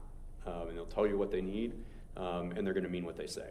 So that's the good news. The bad news, it's still an insular place. It's dominated by those with better relationships. There are programs that I have worked in the past that the large primes, every time we would go to a public competition, the large primes would lose 100% of the time because they had crappy products. And so we would always go with the small, not because we love smalls, we wanted the mission to get done, but we would always go with the small because that was the only people we believed in. And yet, out of these programs, when you look across the space of years, the primes are still taking 75% of the money. So why is that? Well, because they're just dominated by that, and they have these contract vehicles that are easy to jump onto, easy to throw a task order at, and they end up taking that funding and doing something with it. And sometimes it's great, and sometimes it's not great, but that's the reality of the situation. So again, think about who you want to be when you grow up. Do you want to be a Palantir, as a unicorn? Great, go work independently. If that's not you, maybe you should go work with the primes. If you can't beat them, join them.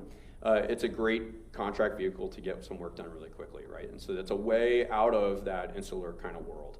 But again, do you know the mission? Do you know how to navigate that space? Do you have a team that can do it? It can still be slow. The success pathways, as you saw, not necessarily super well defined. Again, I think the Army's doing, frankly, the best job. I say that as an Air Force guy, so I'm kind of choking on my words, but Army's doing a really great job of, hey, we don't put an opportunity out unless we think we can transition it. Air Force, throw it all against the wall, let's see what works, right? Both work, they're just both different ways to get to the same solution. But you're gonna have to define that pathway in either case, and because you don't have the predictability on the Army side that you do on the Air Force side, but you don't have the success pathway on the Air Force side that you do on the Army side. So there you go. And we'll see what the Navy, Marine Corps, and the other agencies do here in the next year or so. The stakeholders, as they got up here, and good on them, they admitted, right? They don't necessarily talk to each other. They're geographically separated, so if you're running a sales process, you better be comfortable getting on an airplane, and I hope you have clear. Because you're gonna be on a plane a lot, it's expensive, it's time consuming, you're gonna be talking to a lot of people 6-7 times over, slowly convincing them, getting them there. So, but again, key to success there is focus on the mission, present your facts, engage your stakeholders, and you can get there. It's just a lot of work, but you can get there. The other good news is with the SBIR process, you can have about 15, 18 months of that funded, where you can build that into your cost structure. And what we've seen very consistently is if you can get to a phase 2, maybe you're in a deep tech space, but now you have that phase 2, the VCs start getting interested. So now you have that other pathway, right? So you're kind of working all the angles to get to where you want to go. Particularly if simultaneously you have some traction on the commercial side or some different traction, and you can kind of take this risk, take the bet, it can really work for you. So, but again, you have to have that kind of more cohesive strategy to get there. And then if you're going to build, so what is the team that it takes to get there? So this is kind of my attempt. It's a model. All models are wrong. Some are useful. This is a model of how to get it done. And what an effective government specialized BD shop would look like. I also made an attempt to come up with some salary figures and ways that a startup could get to that kind of figure if they don't necessarily have all that funding. So, but the bottom line is it takes this team of specialized people. If you look at your quote unquote strategist position is typically you're retired 06 plus, so somebody who's been in the military or on that agency. I'll make it general, so it's not necessarily DoD. Somebody who's been in government for 25 plus years, 20 years, 15 years, right? Long time, a lot of expertise in what that mission area is, but they're gonna be pretty expensive, and they're generally speaking not gonna have any idea how to acquire anything, because that's just not where they came from. So then on the other side of that, you have a contract officer. Now this person could be significantly less experienced and still be effective, but they're the person who's gonna help you navigate the system. And this is a career-long specialty that they've specialized themselves in.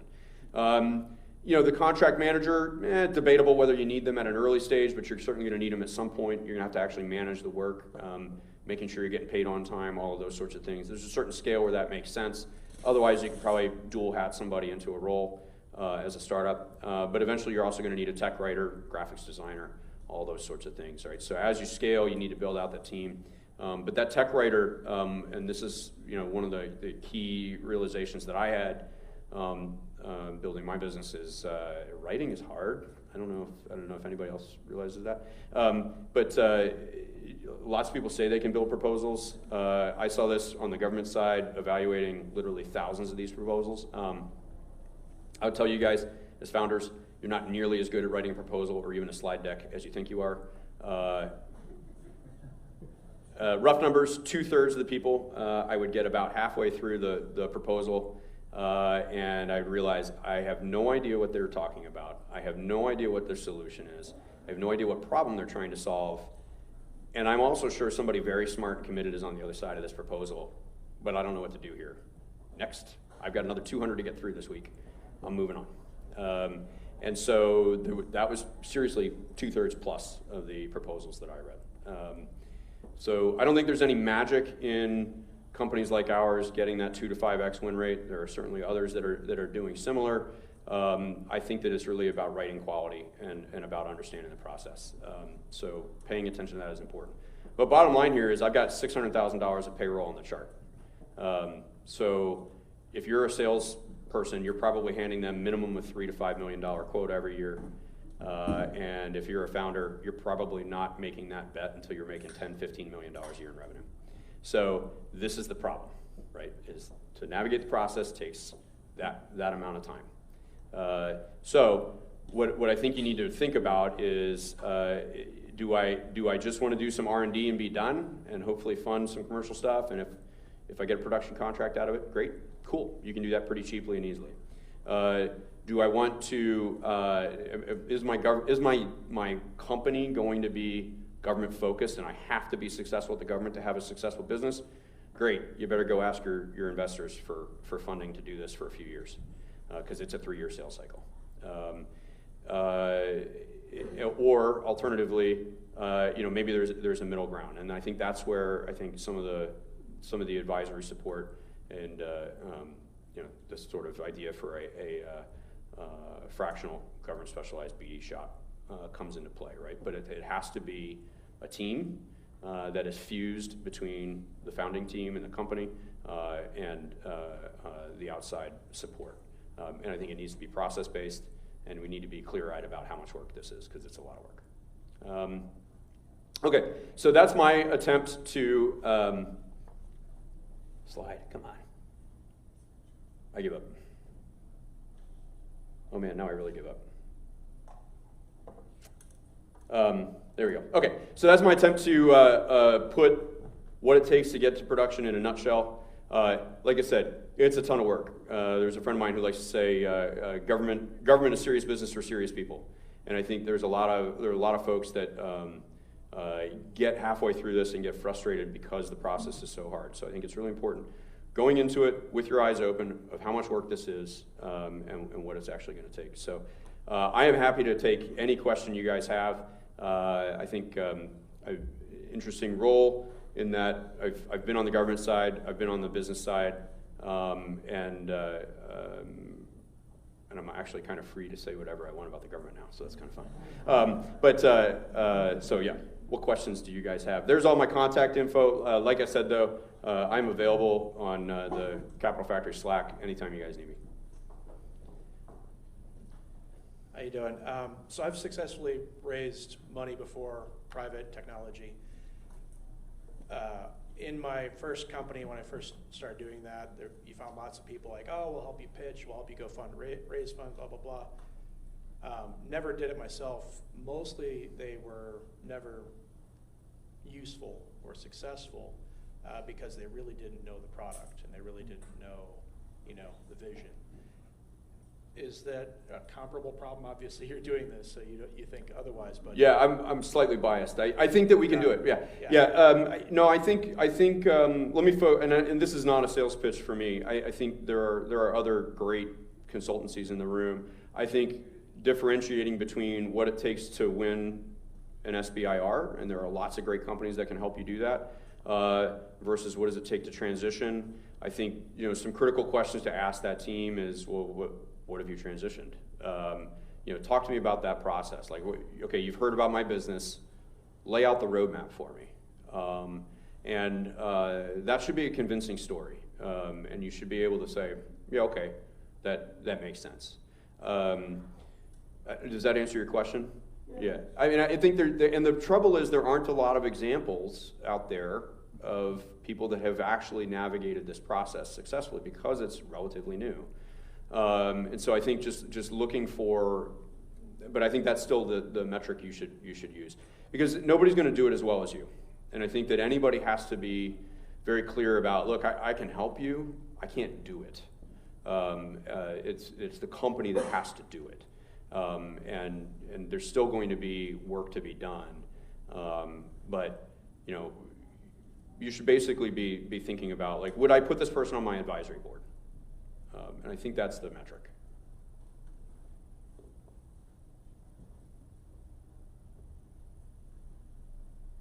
Okay, anything else? Any other questions? All right, well, thanks so much.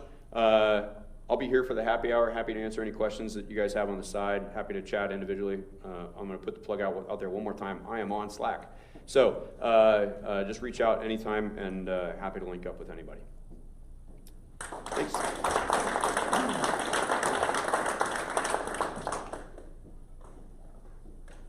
All right, thank you so much, Eric. Really appreciate your presentation. We're going to take 5 minutes, and then we will have our final session of the day, which is entitled Crossing the Valley of Death, where we will hear from one of our executives here at Capital Factory, as well as one of our portfolio companies.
All right, everybody. Show of hands in this room. How many of you have seen a James Bond movie? Okay, more than that have seen a James Bond movie. Okay, how many of you have seen a James Bond movie? Raise your hand. Okay. Eric, what's going on, dude?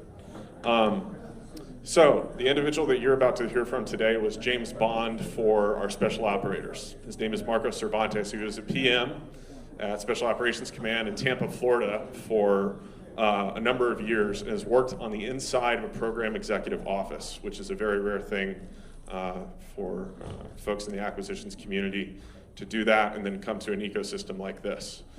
He's been a great member of our community and has done a tremendous amount to help bridge the gap between startups that are in our portfolio, the government dollars that exist out there, and we're really excited to have him closing out this last presentation with Eric Pribola of Parasanti. So, Mark, take it away. Thank you, man. That's well, there goes my intro. No, you know, along that note, I literally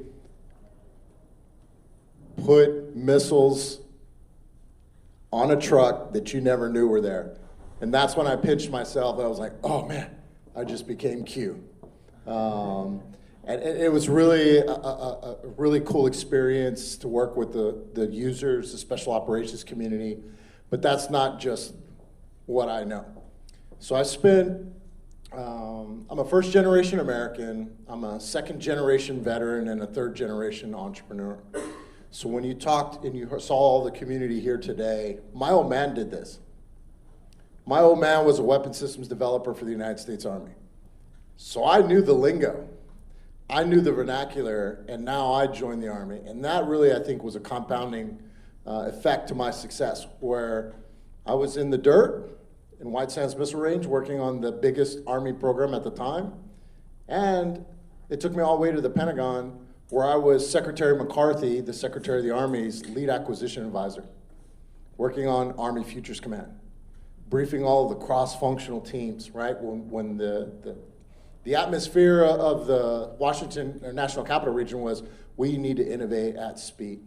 So saying all of that and coming here to this environment to continue that momentum, I just want, if you don't hear anything from me, take my cell phone number, okay?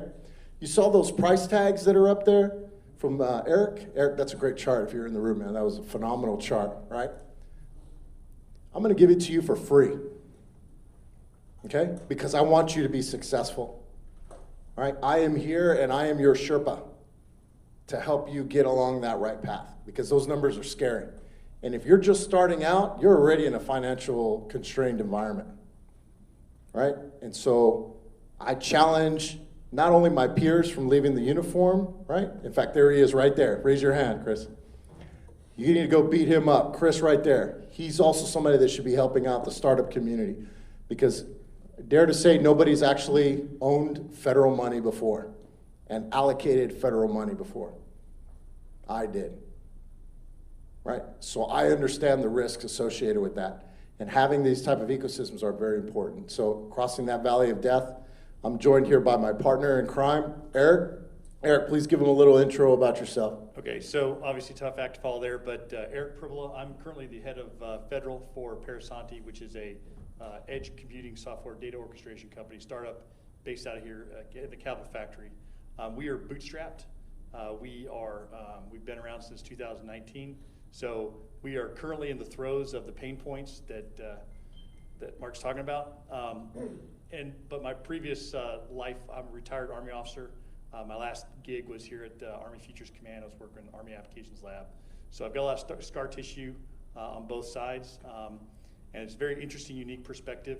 So just full transparency, our company, we do have we have a few contracts with government, but right now the big one, I guess, is a prototype OTA with NavAir through DIU. So when we talk about crossing the Valley of Death, I think the challenge right now is there's a lot of discussion, and I'll probably add to that. But as far as success stories, it's just we're going to talk pathways and such. So I think that's probably one of the biggest challenges, because one of the other challenges Eric Fromm pointed out greatly earlier was this hasn't been around long enough to actually see this go to fruition. There's a lot of great ideas. There's a lot of institutional energy to get this done. But one of the challenges is, and it's one of those things where when I was in my previous job, we got asked by a lot of senior leaders saying, well, how do we cross the Valley of Death? And the really answer was, as soon as we do, we'll let you know. It's almost going to be one of those things where, so I think the way ahead becomes more of a exchange of ideas and things that work, because ultimately once the dam breaks, that's when people are going to be able to really focus on, hey, this is a pathway, until the bureaucracy calcifies and solidifies and blocks that. So that's my cynicism. And so crossing the Valley of Death, we've heard it many of times, right? Especially from the federal side, from the user side, and it has different meanings to everybody. So Eric, let me ask you a question, man. So now that you've seen things from both sides of the fence, where would you say the distribution of focus should be between commercial traction and federal work? So my personal observations and kind of what I've been advising my boss is there is great opportunities within the federal space, because there is, especially within certain programs, especially the DIU, OTs, and the SBIR programs, because they're actually willing to take a bet on what seems like a good idea, but hasn't quite fleshed out. So those are great opportunities to kind of early start. To me, is like take the money, use the money to augment your research and development efforts. Use that's external research and development dollars. Develop out your product, but at the same time is the strategy that we have pursued, that we currently have opportunities we're looking at in the commercial space, which is that exact dual technology piece. Because one of the other challenges I've seen is both commercial and the government is very risk adverse. So when you have a new technology, a nascent technology that hasn't quite proven itself, the best way to prove yourself to the government is to show that it's got traction in the commercial space. And so it's kind of like you play both sides against each other, if that makes sense. And always that's the challenge too, is certain government requirements aren't necessarily going to, be desirable in the commercial space, but there's ways you can try to leverage some of those to do that. So I guess that's one of the biggest challenges that I've seen from a government's perspective and also the commercial perspective is you've got to take a little bit of risk, but you probably not pivot 100%. So I think some problems is people go out and they get their SBIR phase 1, they get excited, and it becomes hey, we're going to focus 100% on this, and this is going to be it. I would caution people from not pivoting completely to that effort. So it says, hey, I'm using this money, I'm going to deliver on my contract so that I can get a phase 2, so I can bring my technology to a TRL 6, and I'm going to have a commercial plan. So because the challenge I've got is I'm working internally with my contacts with the government and saying, hey, what is my way ahead? How do I do it? But there's so much risk from the industry side, because there's things that are completely out of our control. I mean, did the person who put the topic out, did they palm for follow-on money? Are we under a CR? Do they have money? Is this a new start? There's so many things that you can't control, but what you can on what we have tried to do to mitigate that risk is to really try to look at, okay, now how can we leverage this in a commercial aspect? So. Yeah, if you guys don't hear that's a foot stomp right there, right? When you're in this federal space, I think, again, I'm going to let words ever. Eric had some good talking points. He said, government is tough. It is the worst customer to get, but they're the best customers once you get them, right? But again, what you're also seeing a combination is where you sit today.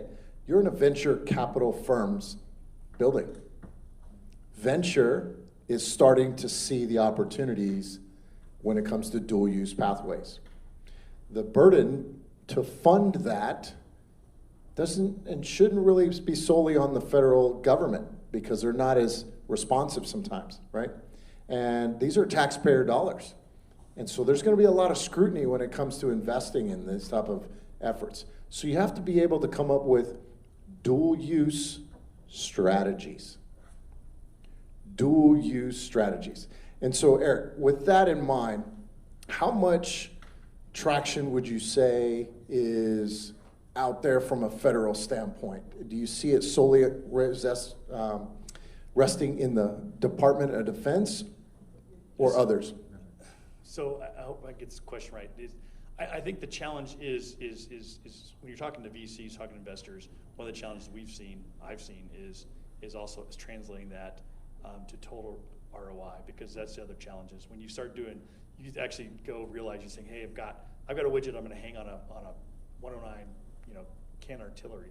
But when you say, well, how many actually do they have in the Army, and then you do the math, like that's really not that much. So the question is, that's some of the challenges you've got to do is translate those. The money's not in selling something to the government. The money's in selling the maintenance and package and all that stuff. But the other challenge you've got is it's also that interplay, because what's interesting is certain industries or certain aspects, the government doesn't have enough weight to actually drive industry to actually answer some of their mail. So one of our contracts we're doing is dealing with kind of a fitness aspect, and the fitness companies were kind of like looked at the government like, hey, you're small potatoes. So we're able to fit in that niche to try to help answer that mail, because these big companies aren't going to pivot because the revenue that they're going to get from dealing with the government is not enough to really to draw that versus what they're actually dealing with in the commercial side. I hope that answers it. That answers it exactly. You have to look at all aspects from all regards, and the venture community. I think it was DIU mentioned that the venture community that's investing in these type of dual use pathways is growing. It is absolutely growing. Will they make that concerted investment? You really have to bring forward the commercial viability and the defense opportunity as well. So are you currently raising right now? So we're currently in a kind of a seed fundraising, so we're talking to several VCs. We just, like I said, we just kind of opened that up. And again, we've been bootstrapped up to a point, and we're one of those, it's kind of like the pivot point where, we could probably continue on our pathway, but if we want to kind of, again, grow, and that's the challenge of, because that's, again, the challenge of identifying that, we effectively got our start within defense, because that's where most of the people in our company come from, and that understand that environment now. It's like, now how do we expand into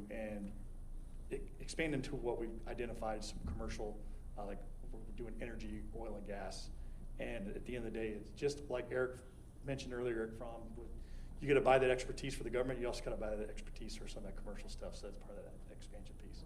Yeah, and really tying it to your revenue stream and where you guys want to go. So I want to make this somewhat interactive, right? It's a conversation between Eric and I, but it's a fireside chat, and this fire is usually circular. So if you guys have any questions, please fire them off.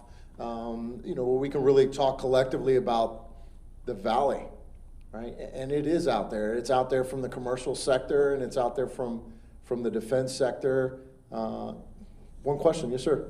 So one of the things I struggle with respect to DC is that I don't want to be beholden to an ROI whenever, as an innovator and inventor, we're focused on the national security, right? I mean, there's commercial interests as well, but we also want to serve the nation. And so the question is there a distinction between some of the vetted defense VC firms, vice just the regular kind of white shoe and golden retriever Walker types? You want to talk trusted capital? I think so. You probably got more detail on that. So to your point, absolutely, there are some VC firms out there, and we're kind of focused on them, who focus on dual use, but they also have a very defense, national security kind of focus. Because you're absolutely right. One of the challenges that we've run into, because we're a software, primarily software, some hardware, is everybody wants to package you in the software as a service kind of model. because then they see that hockey stick kind of growth. And, you know, we're kind of a middle between, we're doing some solution engineering, but we also ultimately are, you know, have a product that we're going to do that. But to your point, that's one of the challenges you run into, absolutely. So I would say, you want to talk trusted, is it trusted capital? It is trusted capital, right? And essentially, what does that mean, right? The money, yes, it's green, but where did it come from, right? I forget where's. So I think it's basically vetted. I think they're VC That's exactly firms right. that are vetted to that point, because one of the challenges I know a lot of, because we've even had to restructure ourselves to make sure that we, you know, to meet the ITAR compliance and those kind of things is, but if you're going to take VC money, you got to make sure it's vetted versus the challenge you run into where you got foreign money, now you're no longer can even work in that space. So yeah, and again, so there's a startup here right now that you're looking at this problem set where you're burning money, and somebody comes in and they've got interest in you, and you don't want to turn that away either. So part of what Capital Factory can provide is kind of doing a little bit of due diligence on that trusted capital. And if it's not them, then we can help steer you towards those folks that you should be courting and establishing a relationship. If you go to somebody, they're not going to write you a check right out of the gate.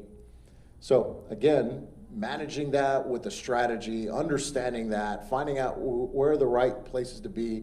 You guys are right now in the right place, quite frankly, being amongst this ecosystem to understand and really think from a national security perspective, what should I be doing? And earlier than, so you want to be more predictive and less reactive, right? And so being amongst this ecosystem, understanding where you need to go, what's your burn rate, who should I be talking to, where are those ecosystems, who's the short list of VCs that I should be talking to that are aligned with this effort and have certified themselves to be that is very interesting. To answer your question, because I think he could definitely give you some people to talk to if you're looking for certain VC firms that fit kind of a model based off what you're trying to do. Right, and just to tease it out, right, it's more than just the vetting, it's the mindset, the strategic step with an interest on the national security. Absolutely. And just like this ecosystem is growing amongst the defense innovative community, the VC innovative community as well. So there's, oh man, his name's escaping me right now, but he's Snow Point Ventures.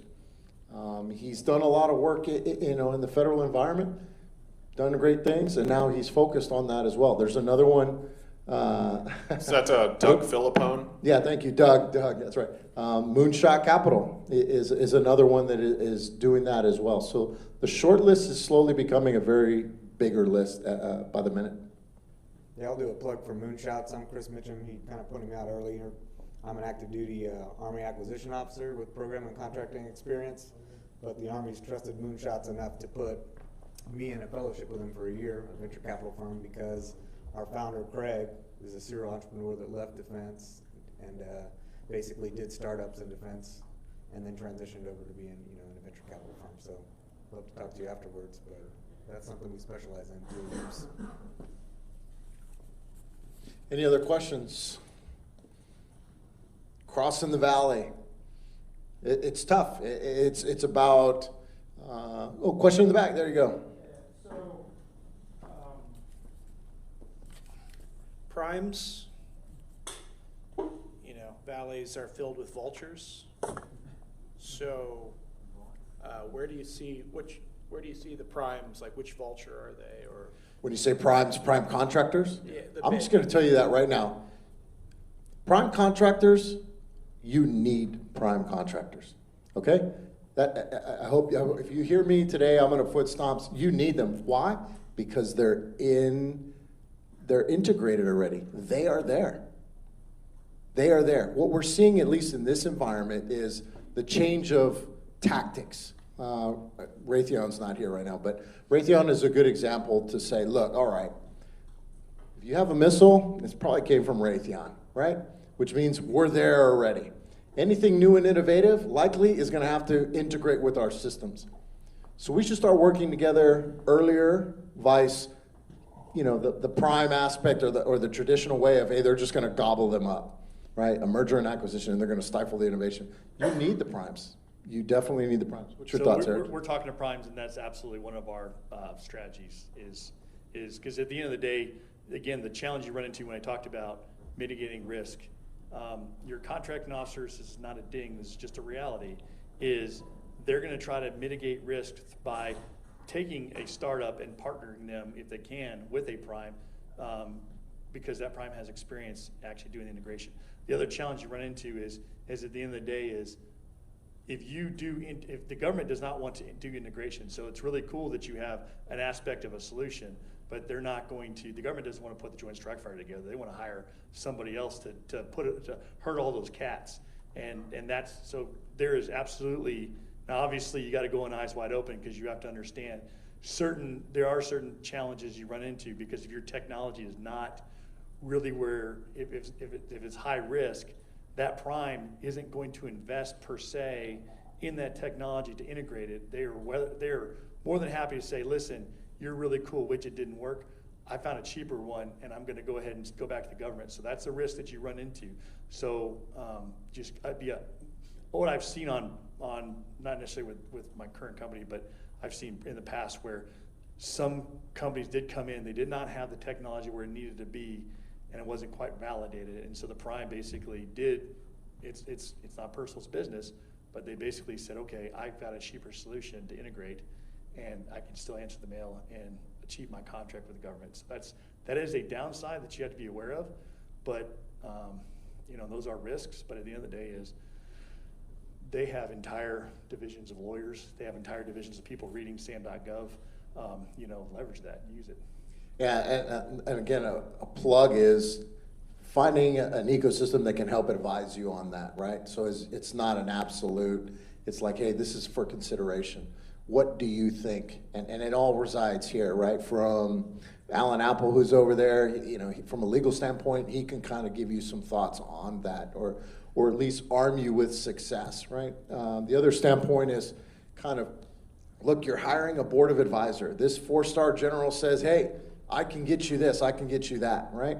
Well, part of what we can do is we can really put him on task and understand, hey, that 4-star, yeah, he's going to get and achieve an effect for you, but is that something that's going to fit your strategy? Is that something that's going to be a long-term effect? And maybe there's some other candidates that would probably likely achieve that effect. But you kind of get that with this ecosystem and working with these guys. I would also add that you can also, when you talk to a prime, you engage a prime, let them know that you actually can bring something to them that's of value. What's interesting is a lot of primes are seeing these opportunities with DIU contracts and even the SIVers of getting in on the ground floor, but they don't qualify. So what's interesting is they have made partnership agreements with small businesses and with startups to sub, which is kind of seems weird, but literally you're like, if you do 51% of the work and then you've got Raytheon as your sub, I don't want to get people in trouble here, but it works.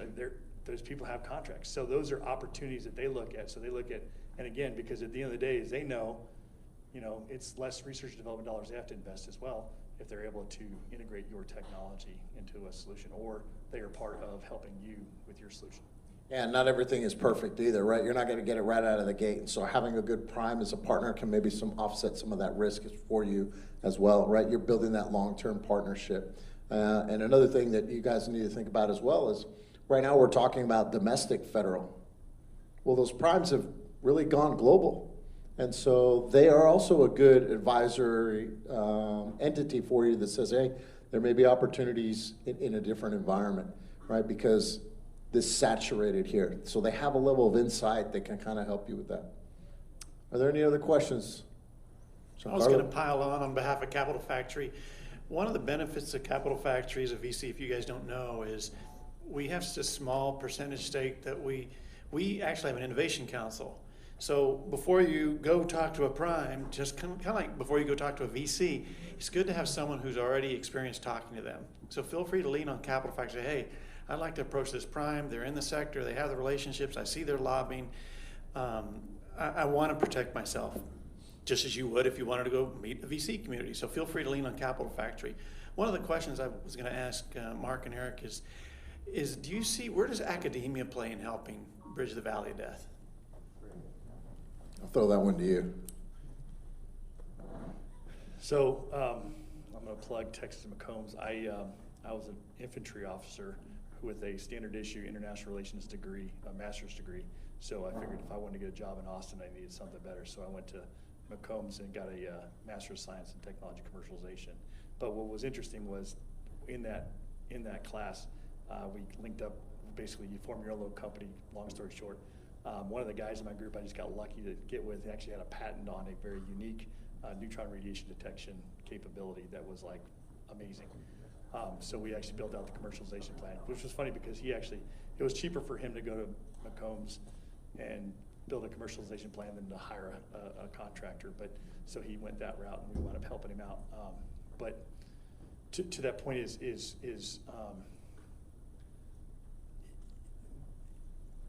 academia in the sense of the STTRs is one way, but at the end of the day is the technology commercialization. There's great opportunities because the challenge you have is there's a whole lot of money going on, and there's a lot of people in those spaces that are true there for the art of the science. They don't really care about making money, and so they'll get patents. They'll do all this crazy stuff, and so that's an opportunity too. Because if you're looking for a missing piece, if you've got just something, or if you just say, hey, I want to find out about this cool technology, take that out and actually commercialize it because you get a licensing agreement. So there's lots of opportunities to get in there and understand and find those pure.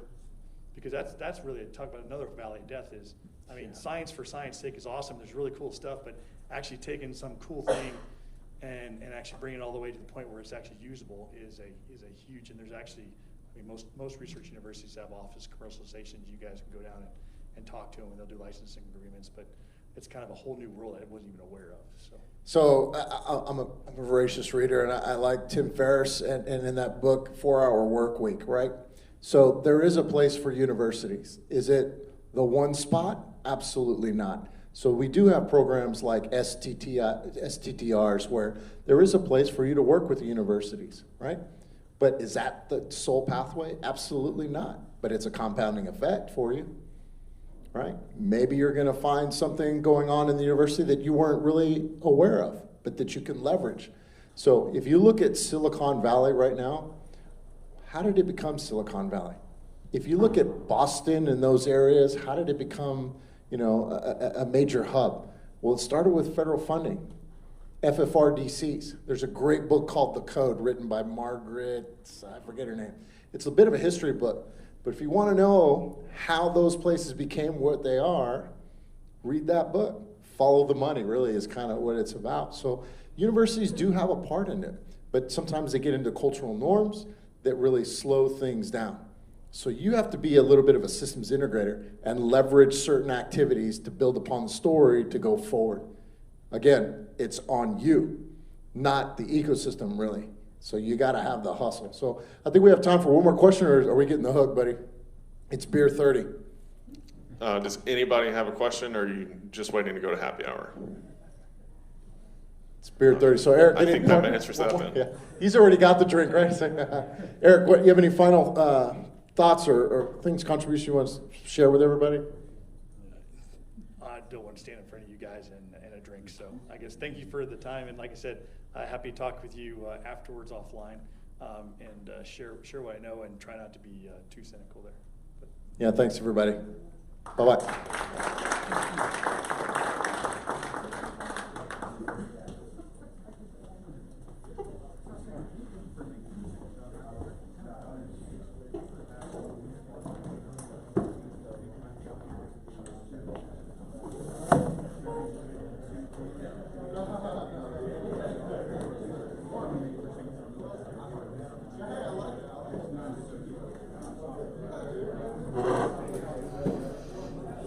Unfortunately, the rest of the facilities in the building are being occupied by other folks hosting events, so we will be going to 7 Grand. That's at 405 East 7th Street. Again, 7 Grand, 405 East 7th Street. Thank you all so much for coming out.